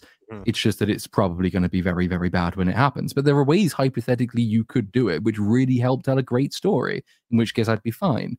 But then, of course, there's the ethical stuff about, do you actually have the permission from the dead person? Is their family really allowed to sell, effectively, their corpse to be used like this? Peter Cushing in Rogue One came up in chat as an example of where the family, I don't think, was even keen on it happening to begin with. There's all sorts of stuff that has to get worked out with it. But it's probably going to be shit, but it doesn't have to be. I agree. It is a tool, but it's not going to be used with the respect that it needs to get the results that we want, probably. And hell, like, it's going to take a bunch of opportunities away from people that would otherwise have been recast into the role. Like, give another person an opportunity to do their spin on that character. You don't need to do that anymore. Now, maybe that means that we take up the burden by creating a whole bunch of new works of art for these people. Or it just means that there's going to be a net decline in jobs because we can't possibly allow ourselves to move on from nostalgia. Yeah. Ugly road any way you look at it. Pretty much, yeah. The young actors thing is an interesting thing because I think we'll still see just young nameless actors, but there's no celebrity. Like, there's no young actor with enough celebrity to warrant doing that off the cuff, because who's an actor of just the last 10 years that actually feels like a genuine celebrity? Like, Glenn Powell's the closest I can think of. No one carries that status anymore. Timothée Chalamet. I think James McAvoy should have gotten more credit for the last decade of his work. He's one of the more talented new people to come out. But I feel like he just hasn't had that one role to show it yet. I don't know. Yeah. I don't know. It's M8566 says Sweeney, but I don't think she's like a draw. No, an actual draw. She isn't. Like, she doesn't have a celebrity personality, right? Like, there were celebrities that would draw people to theaters, and there's really been no one in the last 10 years to have that same kind of energy to them. Definitely not Tom Holland. He's Spider-Man. Take him out of that. That's all he is. Yeah. No offense. Yeah. Sorry, Tom. Yeah. You might as well just sign the contract, dude. It's over. Do people actually go to the theater for Timothée Chalamet? No. Yeah, but name one actor. Name anyone. I would, but like it's not the same thing. And I don't think it's even then. I don't think it's because he's a movie star. He's one of those he's more like a pin-up girl than anything. He's a character or an actor that is just there to be looked at, but isn't I don't know how good an actor he really is. Doesn't have. He's pretty solid, actually. Yeah, I mean, solid. I would say solid is fair, but like doesn't necessarily have this outsized personality. Doesn't have he's not even like a George Clooney type character, who I know is now basically a retired actor and just does coffee adverts and presidential endorsements. But you still sort of think of George Clooney as being a kind of a high class movie guy in a way that the younger actors don't seem to have that same sort of weight and charisma to them. It's harder to maintain a mystique in the social media era now. It just really, really is. There's only a few celebrities who still have theirs holding on to it. So the idea of the movie star has just been dead for a long time now. They go for characters. They go for Iron Man. They go for Batman, Superman. No one's going to see this for corn sweat. You know what I mean? They don't promote the people anymore, and I think that's one of the biggest failures of the marketing for Superman is got a bad name, dude. Yeah, he's got a shit name. We need to know more about him because all I'm thinking about is he's got a shit name and he's got like massive shoes to fill. He's fucked. It'd be nice if I can get an interview and get like maybe get a little bit inside his head and have a better understanding of why I should support this guy. And I just think it's botched marketing of the highest degree. I'm not sure what they're gonna happen with that movie. Cavill could play this role, I think, but like he would need to get the Bond gig. He would need a really big franchise role, I think, because he's got the movie star persona. He has the look, and I think he's got the charisma and the personality to pull that off. What he hasn't had is a succession of incredibly high profile movies, so he becomes synonymous with a classy character. If he got Bond, I think we'd probably be talking about Henry Cavill as this generation's answer to the only answer, because he's got the support. People would come out for Cavill regardless. Not enough people came out for was it League of or Gentlemanly War? Fuck, that title confuses me. But if it's a Bond film, if it's Cavill's opportunity as Bond, that's a different story altogether. But I'm just saying, like, he isn't a draw already. So, like, there's a lot of support in circles like ours because we see that this is a guy whose career has just been fumbled time after time. But he's not a wide audience draw. Otherwise, like, Argyle would have done better. Sure, but then that Gentleman film would have done better. I think you need a wide audience character before you get a wide audience persona. So, like, how many people would necessarily look at Sean Connery in the way they do today if Sean Connery hadn't been James Bond? That's my point. That's a good point. Okay, yeah, good point. Like, him now, with the support that we have, him getting the opportunity to play Bond would get a lot of eyes on it because it's Cavill playing Bond and because it's James Bond. It's you need both. You can't always. It's just it is what it is, right? But I think, man, the clock is ticking for him, man. It just really sucks how much of his career has been wasted. And Highlander might be the comeback for him. I think there's going to be a lot of buzz with Highlander. So could you see that flopping like fuck? Because the original is a cult film, but it's a cult film for a reason. Normally, cult means it's not actually that good, but it's got a particular draw to a certain type of person. I don't know how big it is because there've been how many Highlander sequels were there in the end? None of which got anywhere near the original. I thought there's more like 7 and a TV show. Like, that's true. Goes forever, and yet no one really knows it beyond the first movie. And I kind of wonder how successful the remake's going to be. I think it's Chad Stahelski, the John Wick guy. That's really the only thing that's carrying the hype for that reboot at the moment. So that's why I think it might it might hopefully propel him forward, but and isn't Russell Crowe playing the character Sean Connery played originally? Yes. So like famously, wasn't it Sean Connery was like a Scotsman playing a Spanish guy who lived in Japan, but now it's an Australian guy playing a Scotsman playing a Spanish guy who used to live in Japan. So the accents are going to be fucking all over the place. It'll be very funny if they do it. I saw someone mention like Aaron Taylor Johnson, but the fact that Aaron Taylor Johnson married his groomer is what holds him back from any sort of celebrity status. Like, no, that honestly, because he's really charming in interviews when you like watch his promo stuff for films, but then you see him show up on the red carpet with that literal fucking witch, and you're just like, oh, I really don't want to see that anywhere anymore. Sorry. In other news, Matt Reeves has finally, apparently, finished the script for the Batman Part 2. Will James Gunn reject it is the real question. Does he want his own Batman, or is this actually going to get made? I don't think he does want his own Batman. Yeah. I think he hates the fact that the Penguin was successful. That's one of the things I've heard. Oh, really? Yeah, it's because it complicates things for him, right? He wants control of this universe, and now he has this thing that he has to work around. Can they not just keep it? Oh, sorry, go ahead. I was going to say it just checks out with what he said, because he said Batman is his biggest headache right now. No. Is it? I'm like, because they did this kind of. There was some overlap with like the Dark Knight trilogy and the Snyder verse, right? So can't they just keep these two things separate? Or is it just because James Gunn has been named as the head of this entire division? I don't know, because it feels like he just wants his own Batman. I don't think they're afraid of audience confusion, because aren't there 3 Batman on screen like 2 years ago? Yeah. Although you could make the point that that was pretty bad for audience confusion. Like one of them stands out as being the one that everyone associates with Batman, but like the other 2, the Snyder Batman, I don't think many people have many fond memories of that. Then maybe the fear is just that they'd pick this one. Yeah. That they'd play favorites and pick But that just makes sense, doesn't it? This one actually, there's a story ongoing. It's already got a really successful spin-off. Same guy's back, same guy's directing it. People quite like the original. People like it more now they've seen Penguin. It's already, the work's already done. The only thing is that James Gunn didn't do that work, and James Gunn wants Batman. So yeah, that's the biggest thing. He won't get the credit for that whatsoever, and it's all comes down to James Gunn's ego, which is really frustrating when we have this character that's being wasted in the middle.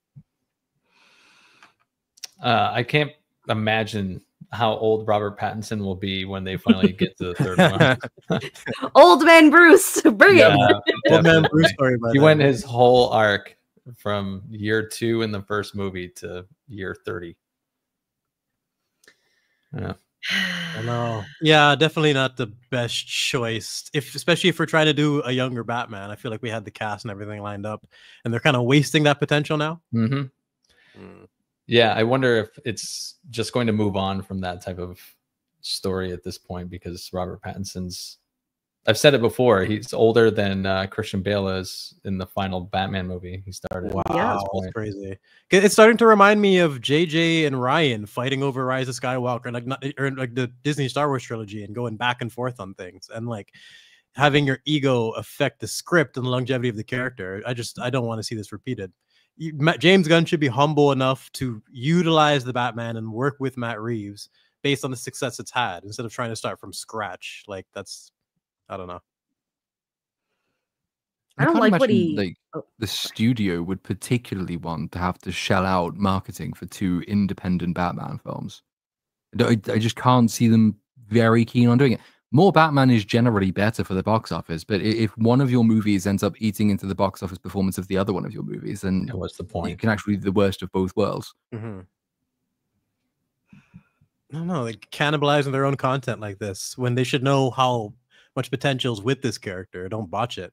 Don't oversaturate it as well. If they're smart, they'll run with this, because if they care about anything, it should be quality, and the groundwork's already there with the first film. So. And the television show, so this will guaranteed make them money as well.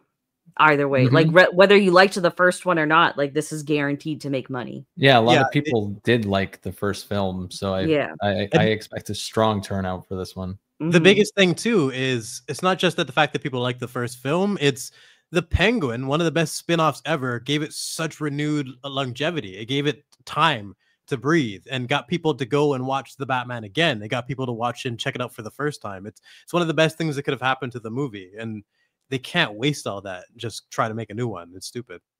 So hopefully cooler heads will prevail and they'll make the right decision. Because he made that comment like a few weeks ago about, he kind of like threw Matt Reeves a little bit under the bus, like, oh, like ask Matt, he still hasn't finished the script. But then he also made then he made other comments about how he doesn't want to make Batman I can't remember the exact word he used, but it was basically, I don't want to make it too cartoony.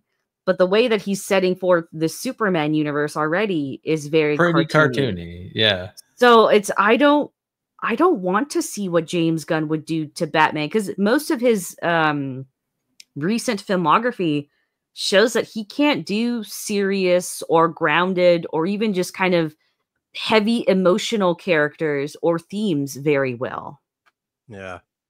Comparing the aesthetic of the Batman to what I've seen of James Gunn's Superman, night and day in terms of my preferences. No way. That goof, like that's the type of superhero stuff that I just never get into. The red panties, all the, I know he wants it to be wholesome and like more comic book accurate, but like there's a time for that and there's a time for more grounded, you know. I will always prefer the aesthetic of Batman.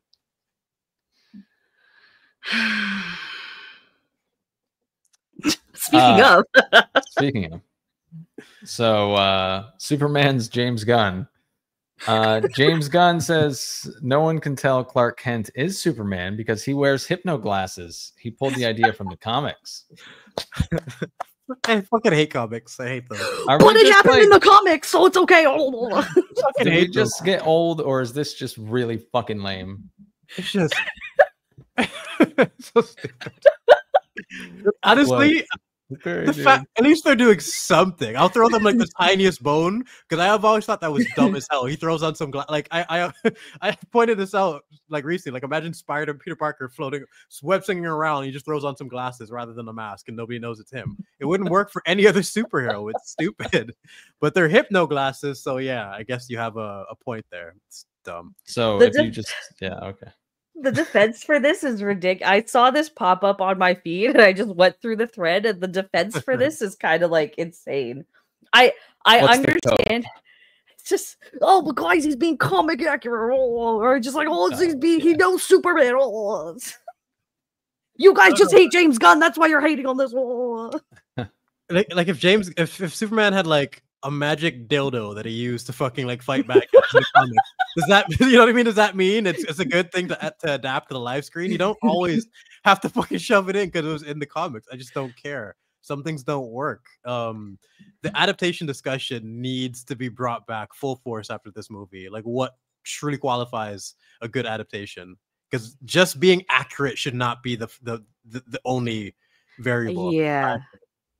And that's because that's I can think the biggest reason why I have just no interest in this Superman is I understand wanting to kind of do the character and the IP service and to also like give the fans what they want, but there's a lot of shit that happens in comic books that is just fucking stupid. Like, let's be honest. Yes. It's just because it's comic accurate. Like, what if you're adapting a really shitty comic? Because guess what? 99% of comics are really bad. Right. They're terrible. Yeah. The potential for bad writing in comics isn't addressed. Bad concepts, bad ideas. But if it's from a concept, it's automatically treated like it's quality. We can't even discuss the idea. Such a crazy way of framing something. It's instantly quality if it's from something that existed before. Yeah. What are you doing to my brain? Go away. God. What else? There was one more slide I believe we had today. Oh no, there were two more. I take that back. Spider-Man 2 was released 21 years ago today. And still, amazing. Brooks, how do you feel about this movie?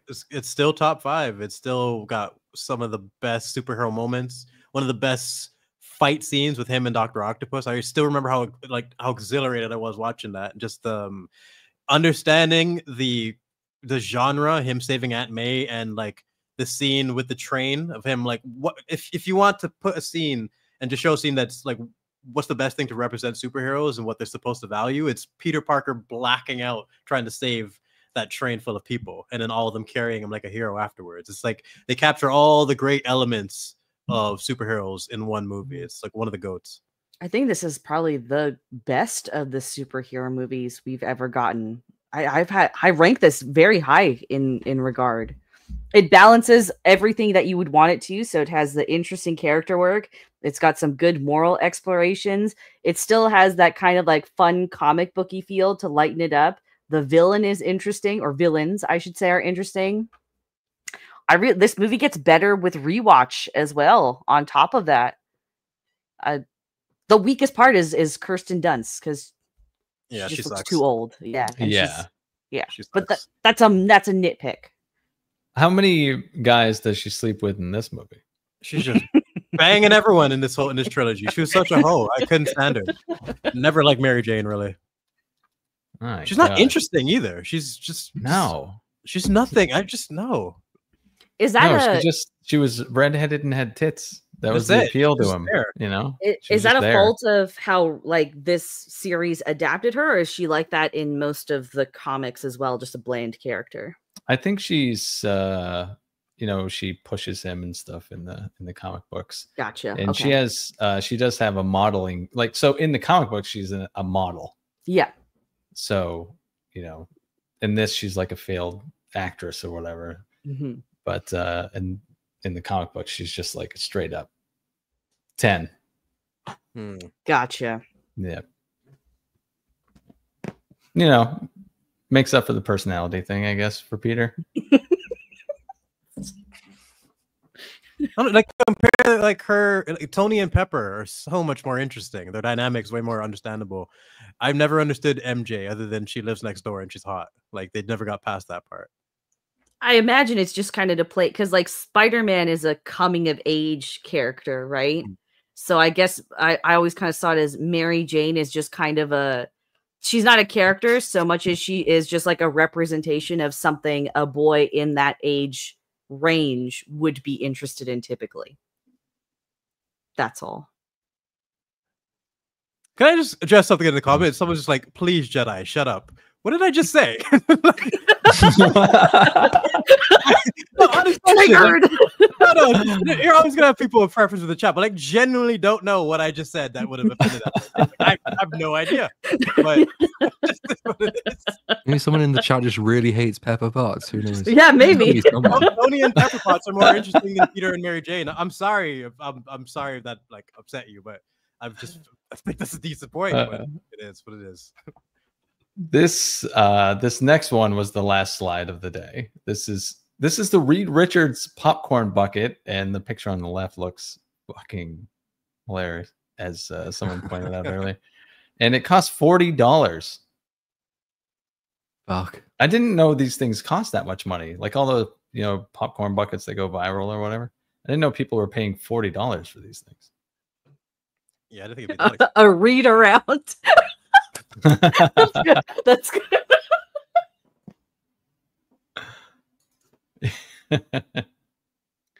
Wrong part of him is extended. That's all. Like these would have sold at $40 if he had like an extendable penis on here instead. Which definitely looks implied in the picture on the left. Well, one of those pictures, yeah. Is anyone hyped for this? Like, I don't see anything online. I don't hear people talking it about fell out this. of favor with me over Really time. low level of curiosity, maybe at most for it. There were a couple of stories a few weeks ago about it performing incredibly well in pre-sales, but even those stories seem to sort of dropped out of the news cycle, and I think it was only on a couple of ticket sites. So I genuinely don't know what to make of it. It's never been successful before. It would be weird if now was the time. But then again, it's the first Marvel movie in ages that you have to do no homework for. Maybe that will get more people to go and watch it. That's a good point. Yeah. Well, like you said, they'd never been successful before, and the hope was they would be successful because they're connected to the MCU now. But the MCU doesn't have no one cares about the MCU at all anymore. So that doesn't mean anything to people. So I don't know where it's going to land. This one is the big mystery one because I feel like people, assume that Jurassic Park is going to do good. And Superman, just based on it being Superman, it's got limitations because historically it doesn't do that well. But this is up in the air. I have no idea what's going to happen with this movie. Strange. This is after Superman, right? This is the week after or 2 weeks after? What's it, July? 2? Okay. Yes, Jurassic World is July 5th, right? Superman is... Or Jurassic... No, World is July 2nd. 2nd or 5th. Superman is July... something. 11th, right? 11th. Oh, God, I'm going to die. And then Fantastic Four is... There's so much. July is jam-packed. It'd be crazy. Ironheart Part 2. Jurassic I think Park. Ironheart coming out and being dumb might actually be a good thing in the end for our sanity. Because imagine this stretched out to the point where it has to be, with all these other things. It's a bit too much. Oh, there we go. Fantastic Four is the 29th. Thank you, Kelichi. Okay. Sorry if I butchered that. I'm excited for Jurassic World still. I know it's going to be terrible, but I just want to see dinosaurs. I've heard someone who saw it already say that it is the worst of the Jurassic World films, which is impressive. Whoa! Because Jurassic World Dominion is fucking appalling. Impossible. I will go on my deathbed on this one. I don't think it's possible. I've been saying it for like 2 years now. You can't be worse than Dominion. Like you can be objectively terrible and badly written, but the character damage and the insult to the original, you can only do that once. You can only have The Last Jedi once. It's just, I see it being bad because they can't write anymore, but it's so hard to be worse than Dominion. Right. I'm really curious now. Like, that actually has my interest peaked, if anything, because Dominion's very low. Like, that's lower than bottom of the barrel. Absolute bullshit movie. Atrocious film. So all I know about this one so far is obviously like Scarlett Johansson is in the lead. There is apparently this plot point where they have to go and find dinosaurs on a third island besides the two we already know about to get some kind of goo that can cure AIDS or whatever the fuck. So that's the main plot. They've said apparently they want to explore the idea that people are just bored of dinosaurs in a way to refresh the franchise, even though the first Jurassic World movie also had that in there. You've got the Distortus Rex, which is a name I haven't even made up. And you've got flying velociraptors, like fucking giant murder pigeons. And that's it. It sounds bad, but I am still struggling to see how it can be worse than destroying the legacy cast with flying locusts. But I guess we'll see. There'll probably be more things to laugh at, and like you're not going to be insulted. Alan Grant is one of the things that comes to my mind when I think of childhood. When I think of movies as a kid, like that hat is as his hat for me is as iconic as Indiana Jones. Like he's such a great character in that first one, and I just the shit on him the way they did in Dominion is something I'll never forgive them for. But like I said, I don't think you can top that. Dang. Well, that does do it for the slides, and holy Jesus, do we have super chats to get to? You guys went insane today. Flummoxed Buffoon 87 for $20. So the hood turns invisible when he holds his breath, right? And then when he experimented with autoerotic asphyxiation, no one would find his body for days because they would only see a belt tied to a doorknob. Have a great stream. Yes. All right. He does look like the type who would do that as well. That's the thing. Yeah, he's such a lame character. The Masterpiece says Reaper's probably at Glastonbury. I wouldn't believe any lie he came up with. He was leading all of those death for the IDF chants. That's probably what he was doing. Pie Guy, looking forward to Reaper. Well, sorry to disappoint you, sir. Looking forward to Reaper to make me laugh while I work. Last week, I nearly took my hand off because I laughed so hard. I'm a butcher. Also, hello, everyone. Hello. Hello back. Hi. Winner GS, greetings again, smooth talkers. Iron Chart Sooked, Squid Game bored me to death. Reaper needs to top Hidden True Detective vid with it. What's happening to me? Or I don't know. I'm trying to read this, but it's not processing. Reaper needs.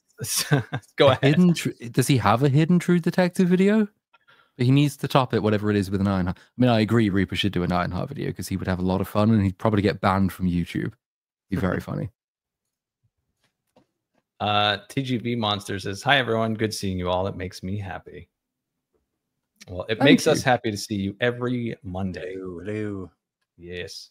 And he comes back and says, I have a perfect description of the Hood's crew. Annoying checkboxes that can't act. It's accurate.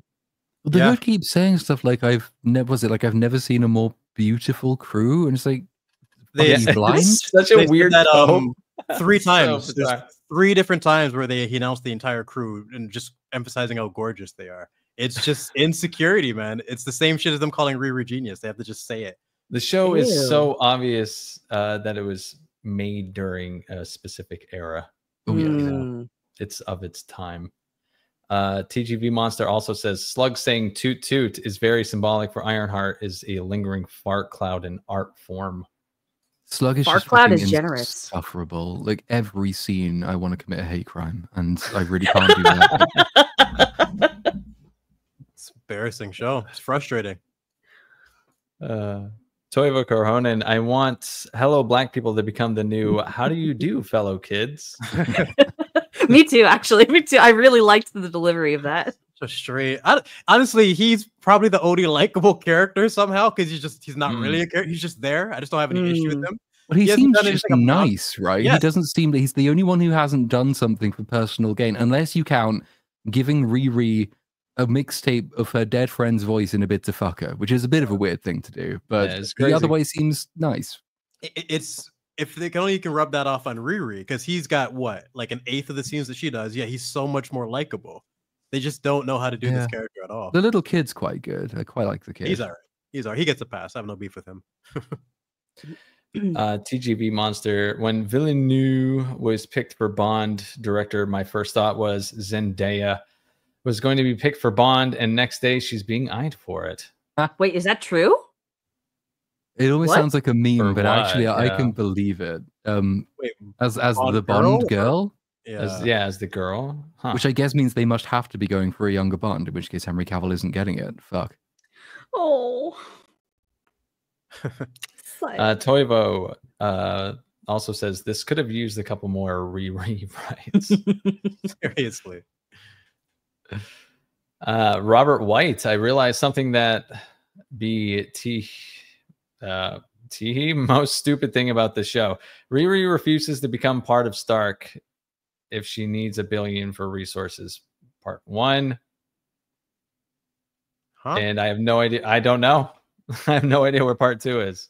Oh. I realized something that I think it's meant to say that might be the most stupid thing about this show. Oh, okay. Riri refuses to become part of Stark if she is. Oh yeah, I mean, there's a whole bunch of that stuff. It's like she needs cash in order to build the suit, but then she gets the suit because she steals the suit, but she still needs cash to build the AI, but then she's got the thing, and then just sell your AI to Google and you will be very rich. Your money problems will be solved.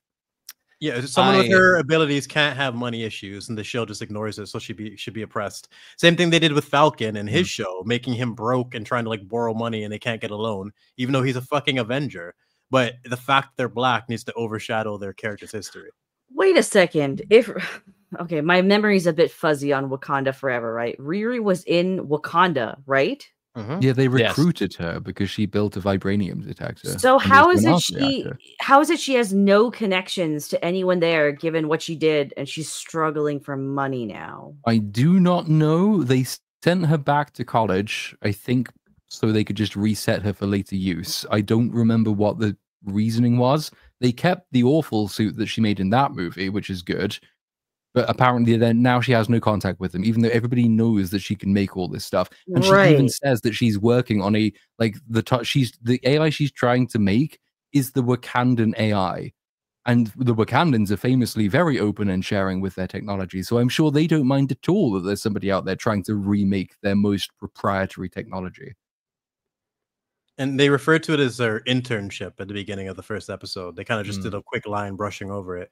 But they did it quickly, so you don't have to think about it. Because if she's that tight with Shuri and everything she's done and been through with them, she should be set for life. They wouldn't just leave her to be broke like this. It's stupid. Right, because they did the same thing with, I hate to bring up Peter Parker again, but they did that with Peter Parker, right? It's like they recognize his genius. Once he gets recruited into the Avengers or whatever, he literally has a permanent line to not just Stark, but the rest of the Avengers, where he's able to kind of keep doing his thing. So it makes less sense that Riri wouldn't as well. Well, they follow logic when it comes to Peter. From his introduction in Civil War, which is 1,000,000 times better than any scene she's ever had to this day. Like, you get everything you need from Peter in that one scene in the room with Tony. Riri still hasn't had a scene like that to this day. She hasn't had a single moment to make you care and understand her. I think I got the super chat lined up now. I found part 2. All right. So he said for Robert White. Robert White, I got you, dude. Got you. I realized something that be the most stupid thing about the show. Riri refuses to become part of Stark as she needs $1 billion for resources. So she then chooses a crime, which even at best won't give her the level of money that the Stark would give her. Yeah. God, she is so dumb. Yes, she is. Yep. She's got the resources, the knowledge, everything she had to be set for life. All the like, if you can make a vibranium detector out of pulling it out of your ass, you don't even have any vibranium. She'd be set for life with all sorts of opportunities. Like the deal struck in episode 2 with Elon Musk is that all the members of the Urban Robin Hoods get put on the company payroll with 6-figure salaries, which the implication is it's recurring. in which case she should be a millionaire and she should keep getting millions of dollars. But episode 3 just kind of forgets that. Yeah, she's set for life in multiple ways, but they have to continue to ignore it. Toivo gifted 5 Little Platoon memberships. Welcome, welcome, welcome, welcome, welcome. Many welcomes. 5 of them, actually. Green Hat. In the first episode alone, she is called a genius more times than Tony is in the entire MCU. Tony shows his brilliance. Riri just declares it. Yep. That's literally my script. My whole next video is what you just described right there. Just show, don't tell.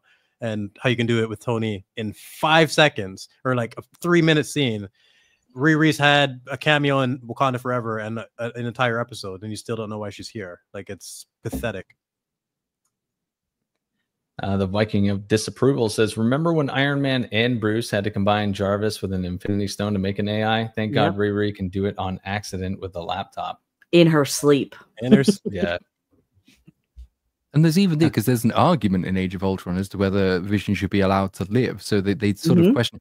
Then, Thor comes in and says, yeah, he's living because I had a vision, which is, Age of Ultron isn't a great movie, but at least there's a bit of a conversation that happens there. Whereas here she makes it in her dream and then goes off thieving because she has more important things to do. Type Sarah says, Riri reinforcing stereotypes with her actions in the plot. Yeah. JP, hey Platoon and everyone else, any drinking recommendations? Big whiskey fan, but open to different stuff. My drinking recommendation is yes. Well, it depends on what type of whiskey they're talking about, right? Lagavulin 16 is a very nice whiskey. I haven't drank since I was a youth, and I was drinking like bottom shelf, like Orloff vodka because it was all I could afford. So I don't know. Canadian whiskey is crap. Stick to stick to Scotch or bourbon. I do love my bourbon. Go for double oaked if you're getting bourbon, and just depends on what you want to get. Don't waste high quality whiskeys on cocktails. Most of them are good on the rocks. Just know what you're doing. Like, just try to have an understanding of the sauce that you have. The cheaper stuff is going to be good for mixes, but when you have a proper bottle like Lagavulin or whatnot, like just ice on the rocks, get an acquired taste for it, and you'll end up drinking less over time when you drink quality alcohol. Is what I think. Nika by the Barrel is a really good Japanese whiskey if you want to try that. Did you have a suggestion, Vex? I don't drink. I maybe have a glass of wine once. So you're boring too, huh? Yeah, right on. Yeah. Jeremy Soden. Go ahead, Brooks. No, I've learned a little bit of mixology when I was just looking for like so. Right. Yeah. It does make you get this big bar back there. It's not it's not because I'm an alcoholic. It's because I like to actually be able to make drinks for company or whatnot, right? Makes a big difference when you get that balance down. You're just not mixing rum and coke together for the rest of your life. Jeremy Soden, lost count of the number of times I've seen Jeff Bridges remind me Tony Stark was able to build this in a cave with a box of scraps recently. It's just a perfect scene. It got to the point where the Ironheart video where I was like, I'd played it once in full. I think I'd played it twice in full. I was like, this is just going to get ridiculous. I'm just going to start playing it in sections. So there's just a bit where he just shouts, in a cave. And then it moves on. And I'm probably going to keep doing it in the next video. You have to find creative ways not to overdo it, but you also can't ignore the meme. I'm probably saving that one. It's just a perfect segue when you're talking about Riri. Is that somebody bitch about the James Jonah Jameson meme as well, the laughing meme? It's like, oh, of course, it's another video using that. So, yeah, because it remains so incredibly useful. If you don't want it to be used, complain about the thing that makes it useful. User 5573. I guess I won't roast Stark since he gave me money. Yeah, not that he saved the world. For anyone who doesn't remember, it was the guy saying, why aren't you in school or whatever? You're at least as smart as that Tony guy, right? Just downplaying him. And then she basically says, oh, well, Tony did a lot for the industry, so I won't roast him off, right? So, like, just making it seem like there's plenty you could rip into Tony for, but we'll give him a pass. It's the she talks like she's so much above him, and Tony is just this bum. It's pretty pathetic when you think about it. I can't believe that you want to rip into the guy that literally helped bring half of all humanity back. No. What? He's white and he's a billionaire. That's as far as the show can go. Oh my goodness. Brooks, you want to read this one? I find it disgusting that you racist bigots didn't like the show. Disney empowers African Americans by representing them as thieving, murderous skanks. Read his name as well, please. Who gave that? It's true. It's pain. It's the fact that this is the only idea they have for black characters, and you see it with Falcon and Nick Fury. They were just good characters back in the day, but when they get their own shows, it has to be about them being black. Black Falcon, when no one has ever called him Black Falcon before, but that's all they can do. Decepticon, nice name. As a Ghost Rider fan, I've been waiting years for Mephisto. Him making his debut in Ironheart, of all things, feels like I made a deal with the devil too. Yeah, there's a couple of, because I think something we were talking on Discord about, because Maverick is technically in the show, right? And so like I went and looked up what Maverick is in the comics, and like he's a pretty badass character. He has his own iron suits. He's best friends with the Punisher. And then in Ironheart, he's a fat, sweaty nerd with a Discord profile. Like, that's a bit of a downgrade. I'm sure there might be some Maverick fans out there who don't like the idea of that, but much the same, I'm sure, is coming with Mephisto. Hey, Brooks, you want to read that one too? Hello, fellow blacks is a funny way of saying "sup my N-words." How white was the writer's room? Like, pretty damn white. Pretty damn white. It's like, given half of them wrote She-Hulk, it's probably blindingly white. And their idea of like their parody of white suburbia and like how it would be, and just the stupid Karen lady and whatnot. It's so bad. I don't like unrealistic depictions of any culture. It's cringe. Just show me the real deal and like tell me an actual story. Wanna Girl 108 for $20 says the only explanation I can think of for portraying black people as criminals being empowering is the same as Snow White's new love being a bandit. Platoon's point about being rebels being desirable to Hollywood types these days. Yeah, just admired by awful people, and so those awful people write awful characters because their value system is completely skewed. And they think this is appealing for black people. Just watch black people dominate and be better than everyone. Watch black people put down white people. Watch black people rise to power, even if they don't earn it.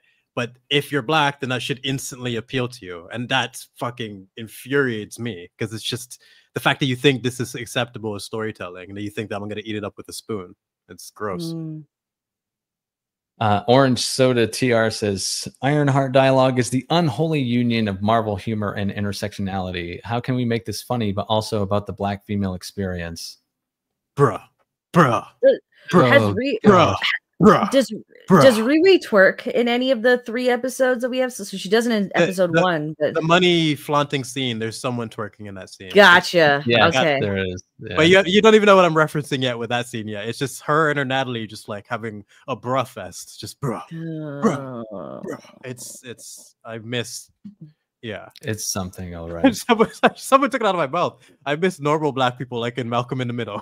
now they all have to be oppressed. It's not true.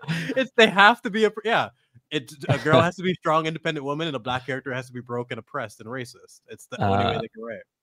M8566 member for 9 months says Plutz finish Gollum, just one more stream. I mean, it's probably gonna be 2 more streams, but at least one will be this week. Gallster 1908. Hello, everyone. Just come by to say hi. Have a good time. I'll have to get up in like 4 hours. Gonna catch up later. Have a good one. You too. Nice. Have a good sleep. Good rest. Lord Wahoo. These contracts are selling their souls to Mephisto. They're forcing people at gunpoint to sell their souls away. They're worse than they appear. Wait, really? I thought because like the contracts they're having the people sign are just handing over like their company shares and control and sticking the criminals on the payroll and stuff like that. If they are actually contracts forcing them to, yeah, that's worse. Maybe making that's them sign a deal with the devil. It could be. Maybe that's an actual spoiler. Yeah, it could be. Crimson ID4, watching the show, it's like the showrunners wanted to create their own street version of Will Hunting, but instead of Robin Williams, they decided to use Robin Hood to teach Riri how to improve her life and herself. I hate it. I just hate it. And there's movies that do similar concepts like this so much better. And like I don't even know. Like one of the ones I always want to quickly reference for someone who wants a comparison for this. There's a movie called Paid in Full that just explores just a ghetto neighborhood and the 3 different kids growing up in it and the 3 different personalities that resulted from it. And it's such a way more realistic take on the cultural issues that Black people face, and like a realistic example of the personalities that would spawn from that. This is a joke. This is like the worst. Paid in Full is one of the best examples. It's very gritty and well done. This is one of the worst I've ever seen. I thought it would be better than that. I knew it would be shit, but I thought they would do the social commentary a tiny bit better. It's fucking awful. Dragon Ball Z should have cast Tyler Perry's Medea as the AI. Just wait, there's going to be a TV on in the background in one of these remaining episodes, and there'll be a Waffle House fight on the news. Waiting for that. The Icelandic Filipino, where is my Reaper? Where's my man Reaper? Where is my Reaper? Where is my man Reaper? He will return. Wonder Girl, did Reaper nope out of the show so hard he refused to even join this panel? If so, I respect that, though his scathing bitterness is deeply missed. It's fine. We'll just force him to do it all next week when he's back. No, he'll be charged up that he's missed out on this one and he'll have plenty to say about it. There's 3 more episodes too that none of you have watched, so there you go. Yeah, next week's episode will probably be called Ironheart Still Sucks. It's like basically we didn't even talk about that 3rd episode, the fight that she gets into and what she does there, Vex. Like there's still so much more to break down with this character. Yeah, it does get worse. Tay says, fiction over reality. Is there any fictional characters who influenced or impacted your life even in a small way? For me, an obvious one is Batman. Yeah, of course. That's why we're here. Yeah. It sort of usually corresponds with, and it's certainly in my case, like anyone's favorite movies usually have something to do with at least one of the characters in it who teaches you something or who you like and admire or fear and hate but love doing so. Yeah, like anyone from, oftentimes it's like writers as well who sort of like teach you things. Like I find Michael Crichton really interesting on the Jurassic Park subject. But also like the characters that Steven Spielberg gave us for that movie I really like. I think that, you know, Alan Grant is the epitome of what a good old-fashioned kind of science type should be, spirit of inquiry and all the rest of it. I still think the biggest impact any fictional character has had, probably not on me either, but Achilles, because Alexander the Great read Aristotle's copy of the Iliad and decided, fuck it, I'm going to be Achilles. And so he went and conquered many, many places and massacred lots and lots of people in the bid to be a god. So fictional characters can have a massive impact on the world. I'd say Spider-Man for me. I have so many, but it's like one of those questions that you draw a blank kind of when it comes. Luke is a big one for me. Like watching a trilogy back to back, and just the arc you went through was it was incredible for me at the age that I watched it. But an easy one will always be Aragorn from Lord of the Rings, like one of the best example of like just masculinity and leadership and just strength. Yeah, definitely an inspiring character. But there's plenty. You can go on for days. Mine's gonna be a little bit gay, but it is June. Basically, any of the Sailor Scouts from Sailor Moon. I think those are great. Listen, hear me out, okay? Hear me out. I think they're a really good representation of just balancing femininity with modernity, essentially, right? Each Sailor Scout teaches you a good, like, just ways to be a good friend, be a good family member, be a good person overall. It teaches you some really good moral values in the triumph over evil as well. So Sailor Moon was pretty fundamental for me. They didn't have to cut Tuxedo Mask in order to prop them up. They were able to balance. Like he actually still had charisma and swag, and all the Girl Scouts, as strong as they were, still fucking coomed in their pants when they fucking saw him. They were, they were able to be balanced. So I learned from him as well. Just throw his ass in the I think they're good female role models that don't like it's good for the modern age, but it doesn't lean too much into the girl bossiness, even though they are like superheroes in their own regard. It's never at the sacrifice of their femininity necessarily. So yeah. Type Sarah, the casting spoilers are true. This could break space and time. So Ironheart could be on the level of Loki, Agatha, WandaVision, and She-Hulk. Yeah, I haven't seen any of the casting spoilers. That's all it's missing for Sacha Baron Cohen. Oh no, I did hear about that. Yeah. But that's all this show is really missing. It just needs some multiverse time travel bullshit just to get on par with those other shows. Yeah. That's all it needs. Wait, sorry. What is the Sacha Baron Cohen? As Mephisto. Oh. Yeah. That's a weird choice, actually. Ironheart. This, my friend, Ironheart. I heard he's the only good part of the show. I could see him doing it good. Oh, wow. It's gonna be better than Riri. Anything's better than this cast that we have. Riri, you are retarded.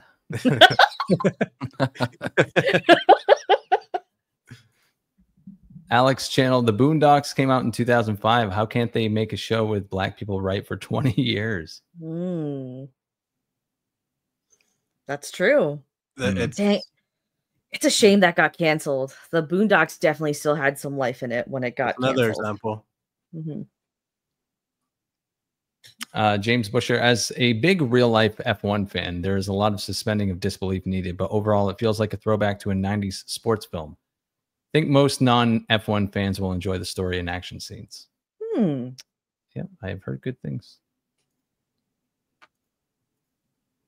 Dragon Balls D, Alpha Zombies reminds me of tripods from War of the Worlds. Both have 3 legs. Let's just say when they play baseball, they bring their own bat. It's gonna go on to be the most like memorable thing about that movie at the end, the freaking Alpha Dong. That was that was one of the first things they announced after the movie came out, is like, oh, the Alpha will return in part 2, the boat. Return of the Dong. Oh my god. The swinging dick will return. And then we're gonna all ask, why the fuck didn't they kill him? All the opportunities they had in that first movie. Multiple that was frustrating times. me. Stupid. Mr. Taco Bout it. F1 was fun as hell. It's super cliche and cheesy, too much pop music, but characters are very likable and the races are so damn good. Yeah, I need to check it out. Doge, salty about the box office? Do something about it. I did. I saw both of the movies that are in the bottom, but are well liked. I saw those movies. I think this is in reference to the top 8. The top 8, yeah. Yeah, Were so we salty? I think most of because the best movies were at the bottom. Well, yeah. Minecraft and Lilo and Stitch being at the top is some bullshit, but we have our reasons for it, you know. Like this. Also, like fucking Minecraft made $950 million. There's not that much I could do about that. Like, I could go and see a film I like multiple times. It's not going to be $950 million worth. So it's the box office is not my fault. I went to India for most of that list.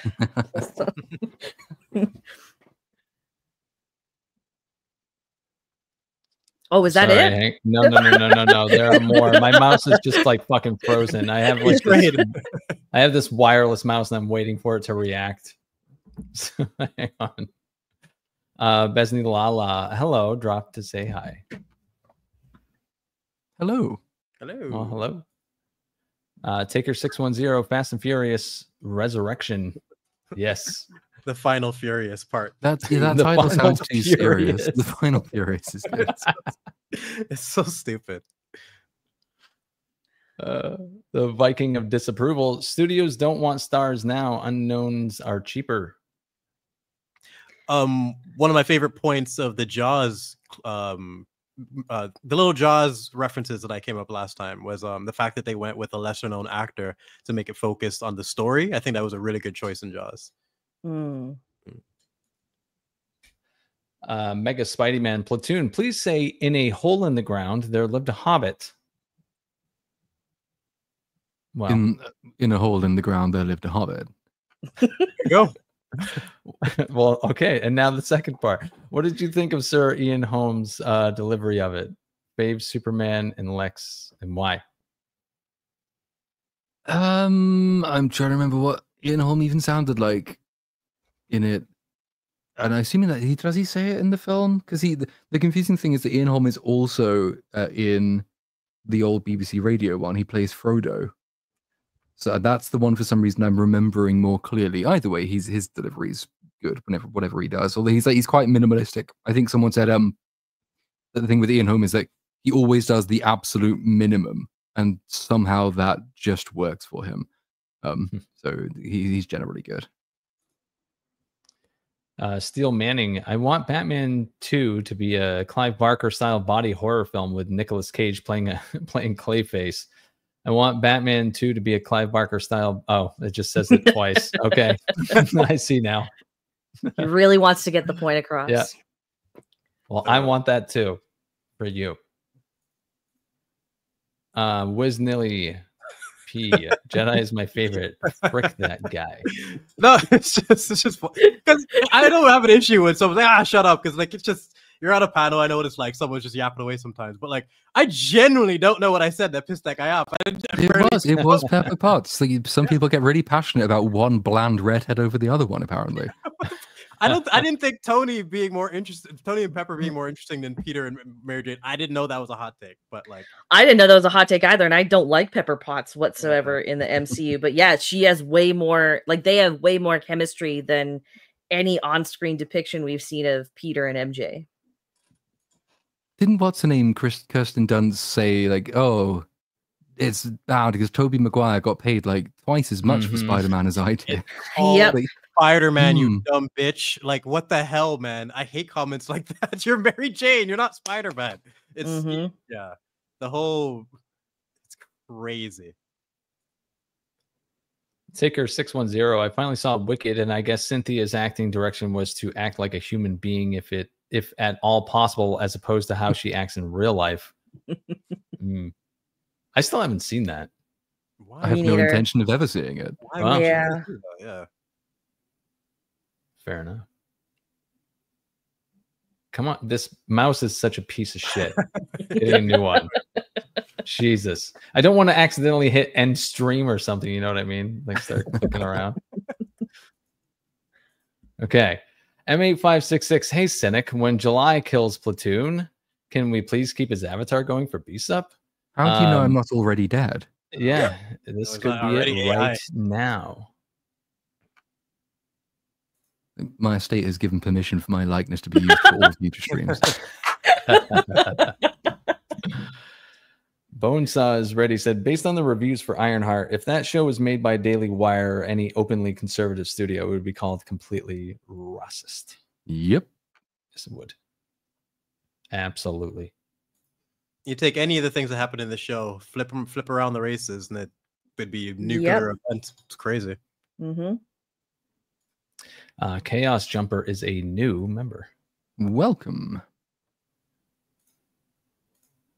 Steel Manning again says, remember Iron Man 3 when Stark took out a terrorist compound with crap he rigged together at Radio Shack with a kid's allowance money? That at the time that he fought Bucky with the fucking like one piece of Iron Man tech, and he still went in to try to fight Bucky, and he got like that's actually one of my favorite Tony moments, because that shows what's inside of him. It's not just the iron suit.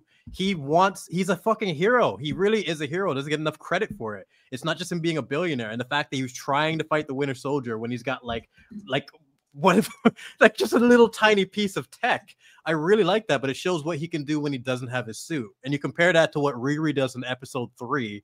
What the fuck? I hated that scene. That's so stupid. M8566 Jedi Brooks was able to mix this in a cave with a box of scraps. Yeah, say with the right infliction. Say that again. That's so funny, man. I'm like, I really hope people talk about that. The whole mixtape thing. I'm like, this doesn't even make sense when you're trying to do stereo. Like, you just, what the fuck? Like someone said it earlier, just send them a link or something. That would be a modern version of that. There's no one. I uploaded the voice of your dead friend to Spotify, for fuck's sake. Yeah. Oh god, yeah, it's stupid. Very, very stupid. And Vex, the guy that talks to her, basically one of the dudes that's a part of the group, Riri like beats in a 1v1 fight. No gear, no trick. Like she just practically 1v1s the guy, which doesn't make any sense. In episode 3? Yeah. I actually complimented the fact that at the beginning they just let him kind of throw her around like a fucking rag doll. That's how it should have been. For about 30 seconds, it works until they forget how fight scene choreography is supposed to 100%. function. There's the bit where, like, because this guy has been introduced to us by himself as like a knife expert, so you expect him to be good with knives. But there's a couple of scenes in that fight where, like, the camera's close up, like, facing him, and he's like waving his knife around in the air in front of him. Then it cuts to Riri, and she's just fucking run off. He's waving at nothing. I don't know what he's doing. They just cut, and if you before that, she's right on her ass. There's no fucking way she would have got away, but they do the cut, and then now they can justify her being like 15 feet away from. Whereas the beginning of the fight in episode 2, he's throwing his knife with like hyper accuracy. So all he needed to do was that, and he's won. And even without the knife, he should just be able to choke slam her. He's just way bigger, and he's a dude, and he's the enforcer of the group. He's literally there just to be like the muscle man. How is Riri Williams like surviving this even for a split second? I couldn't give it any credit. And then the way it ends. Like, go ahead. The way it ends, her brutally like letting the guy die and suffocate, and that's bad in itself. But pretending to go look for him when they're like, "Oh, go find Sammy" or whatever his name is, and then she just psychotic goes, work right there. That was like, okay, she's a psychopath. This would be a decent supervillain origin story. But I know you think this is righteous, and you're on her side too. She's a monster. She's a psychopath. She is a mistake. Riri Williams is a mistake. That's the only way to summarize it. It's a bit racist coming from the black guy on the panel, but okay. Platoon, do you think you could do this? Joke of all butts asks if you could try and recommend Gollum to the cast. No. I honestly can't. I mean, if you want to see possibly one of the worst games ever made, then check it out. It's quite funny if you want to laugh at it. But don't pay money for it because it's so bad. It's so awful in every conceivable way. Dang.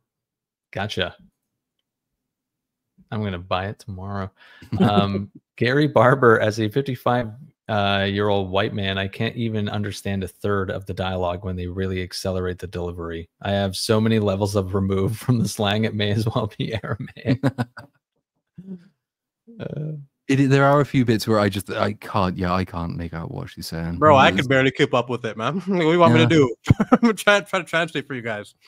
It's just silliness. It's stereotypes taken to the extreme. Jensen Voorhees. Did anyone watch Megan 2? Silly but fun. Yeah, we did go over that. I planned to and had a ticket for this as well. And just got a refund. But I think I want to watch. I think I want to watch Terminator and then that back to back. Just do a double feature. Istophobos says, Jedi, that guy is just trolling you. He was timed out. Okay, he's entitled to his opinion. You're in a chat. If you want someone to shut the fuck up, you have the right to say it. I have no problem with that. It is. But for me, it's just that's one of the only times I'm like, what? I have no idea what I said that triggered that guy. I'm just baffled. Pepper pot simp. That's what it was. How you feel about me is not my business. It's out of my control. But like, you can't take that shit too personally. Omniscience Sphinx Catfish Jr. for 50 Smackers says, sorry for bringing this up, but I don't see way some people use the DEI in their review instead of just saying the show was bad and this is how I would fix it or give some ideas. I feel like YouTube is turning into Reddit 4chan. What do you think?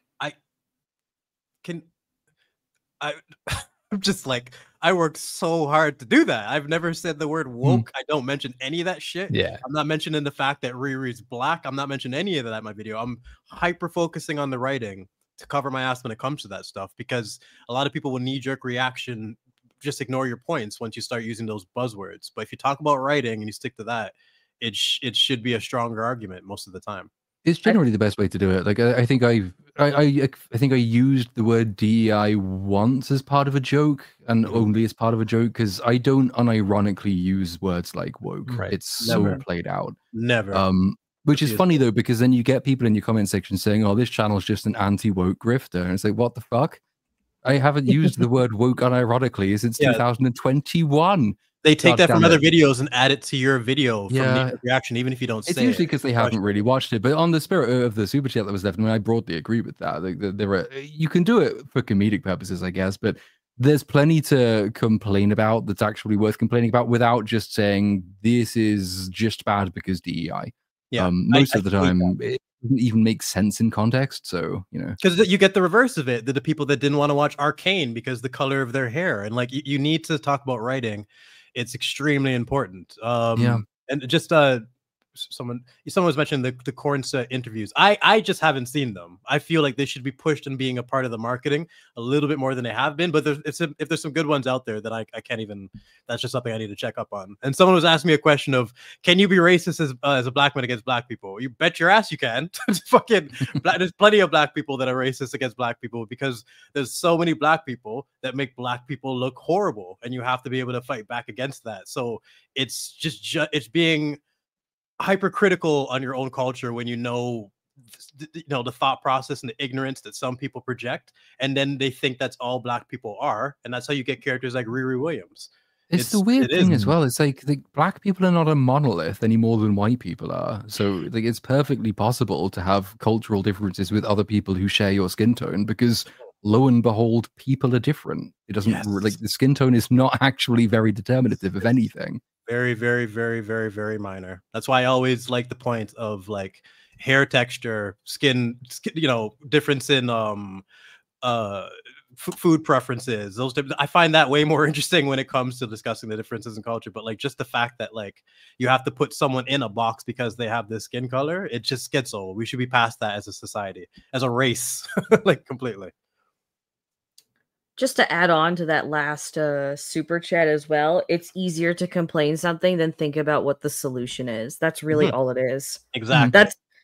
That's why it's, and people like, once you get a taste of that too, I see a lot of channels do it. Once you know that, oh, an audience responds to you doing this or saying this, it's so easy to just keep pumping out generic, useless content and keep the clicks coming in. Well, it's like a placeholder criticism, right? It's like, yeah.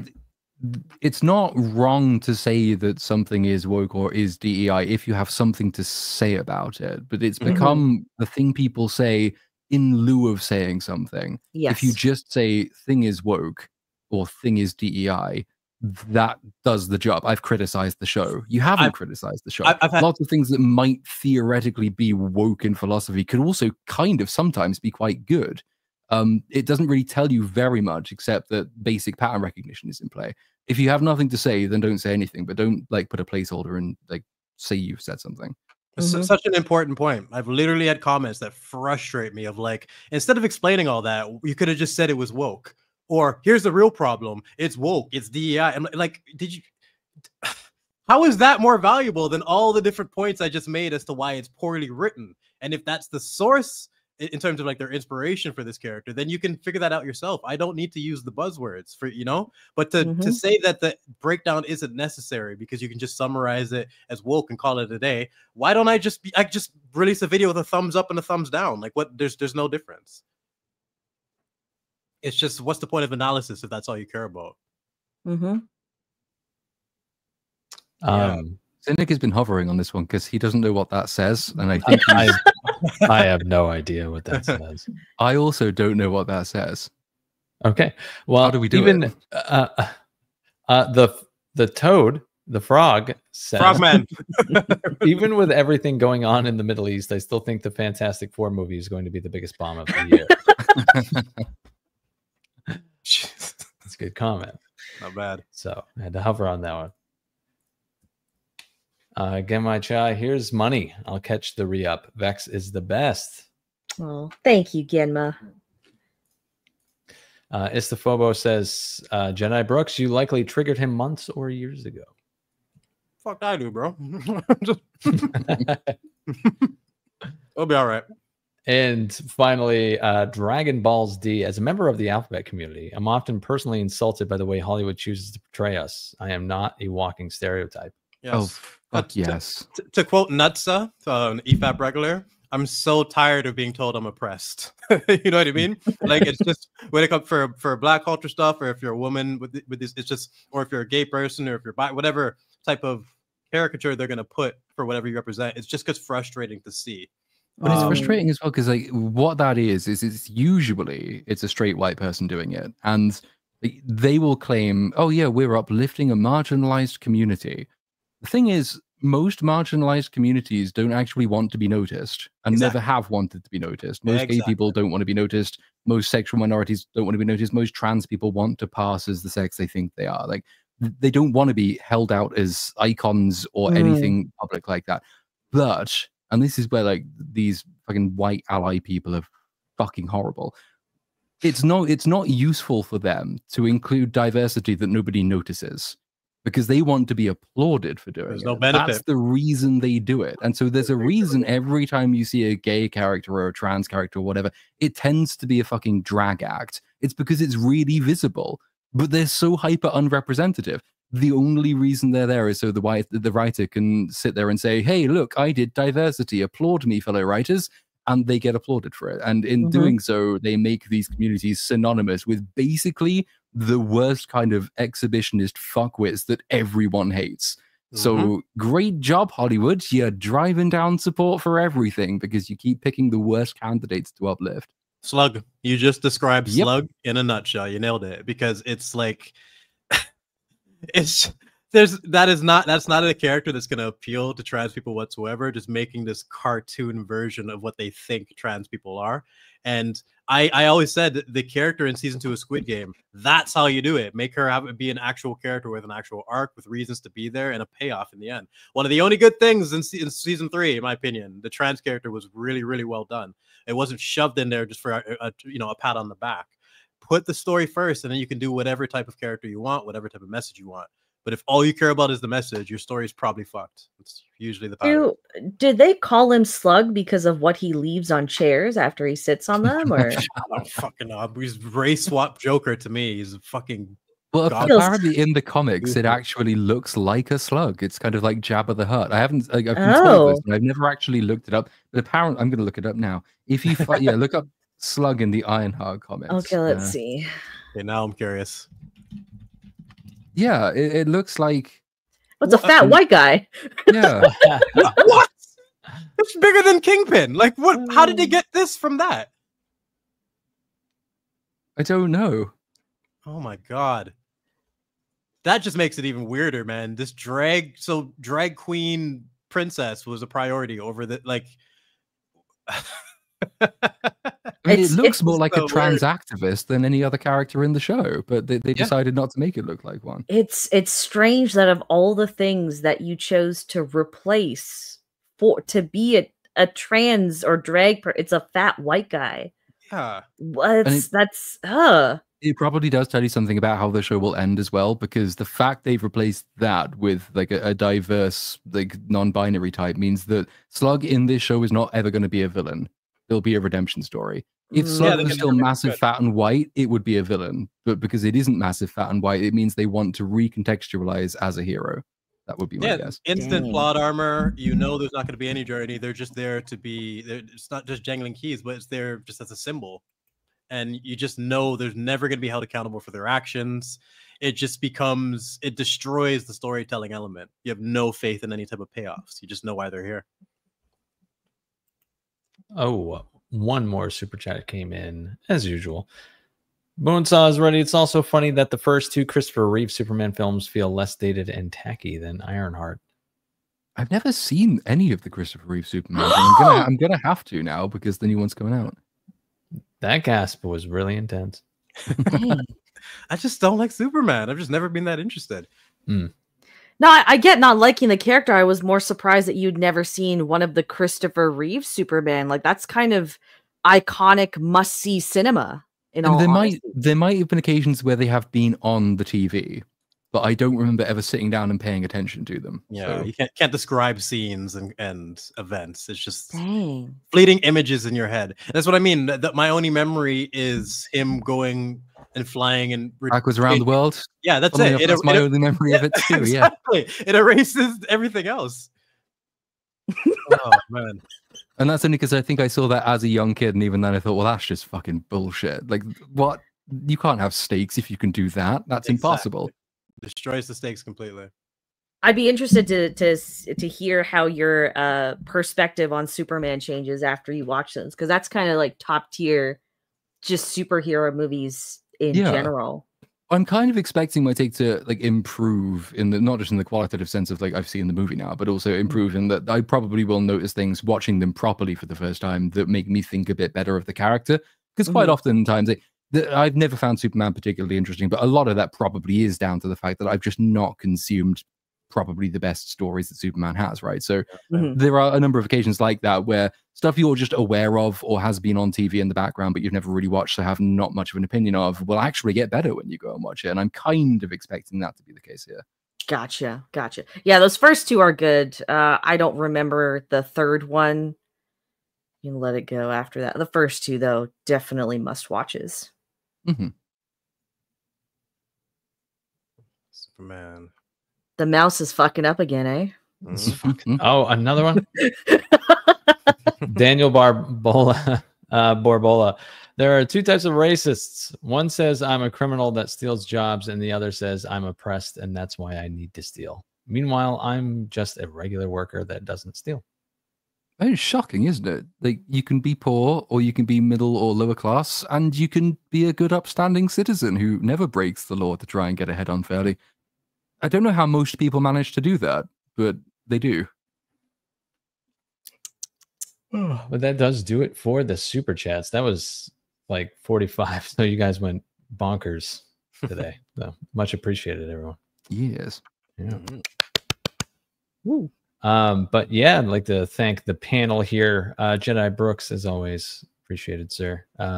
You releasing that Ironheart video anytime soon? As soon as we get off here, I'm getting right back to it, and like right on, probably all-nighter type of thing. It's just it's the game we play, right? But yeah, gotta get it out. What about you, Vex? Are you making an Ironheart video? What are you doing? Fuck no, I wasn't even gonna watch this. Jedi Brooks made me watch it. So. Oh, you're working on his video, right? Yeah, that's why I watched it. Yeah, that's what I was saying. As I was watching it, it's like because I spoke to you two about it, and I was like, I feel wrong asking someone to sit through this, and so I have to, let me figure out my script and really flesh out my idea for this, and then we'll go so I can tell you exactly what part, because I don't want to make you watch all three and then I write about like one part of episode 1 or something like that. So for now, just that, but I'm definitely doing something. I'm definitely probably gonna end up doing more than one video on this because it's okay. I'll just like I'll pair it with something really good because there's a lot of good stuff that I want to catch up on anyways. So but thank you for having me on. It's always a pleasure and an honor to be invited onto streams. 28 years later video. I'm coming out of hiatus finally. I'm recording the audio as soon as we finish up here and aiming to get that out. If not tomorrow night, then Wednesday evening. Nice. Yeah, thanks for being here. I appreciate that you hopped on last second. It's like 2-hour notice. Much appreciated. It's because BSUP is actually an incredibly woke show, and we've got a diversity quota. I kept seeing that comment. Yeah. We've got one straight white person on the straight white male on the panel, and we thought we have to balance this out. And my avatar is blue hair, so. Oh shit! I'll be back next week. I'm sure. I'm sure he's fucking like kicking himself that he couldn't shit on Ironheart this week because it's still fresh, right? Yeah, and he'll get an opportunity. We have three more episodes to go over. So, and Platoon, what are you doing? I know you just released the Ironheart video, so I assume more Ironheart after this. Probably more. I did say in the video I'm not committing to finishing it, but there's so much stuff. It's so fun. It's lightweight as well, and I'd like to do a few like sub 4-hour videos for a bit until July really kicks off, in which case there's some long videos that are scheduled for then. So just having some lighthearted fun at Ironheart's expense, like the racist that I am. Hopefully the next one will be out tomorrow, and then depending on speed, episode 3 will be Wednesday or Thursday, and then it will sort of kick on from there. And ideally the whole thing's done by this time next week, but something will go wrong. Yes, something will absolutely go wrong for you. I'm certain of it. Always does. More Ironheart for me as well, and also Jurassic World coming out means I got to do that, so I'll be on top of that. But yeah, that does it for this week. Thank you, everyone. Thank you, chat. You guys are always on fire. We really appreciate you, and thank you to everyone who sent it in super chats. You guys are amazing, and we'll be here next week with some more Ironheart. that I'm sure will continue to suck. Mm-hmm. So, Tune, I'll let you take us away. Goodbye. Take it easy. Bye.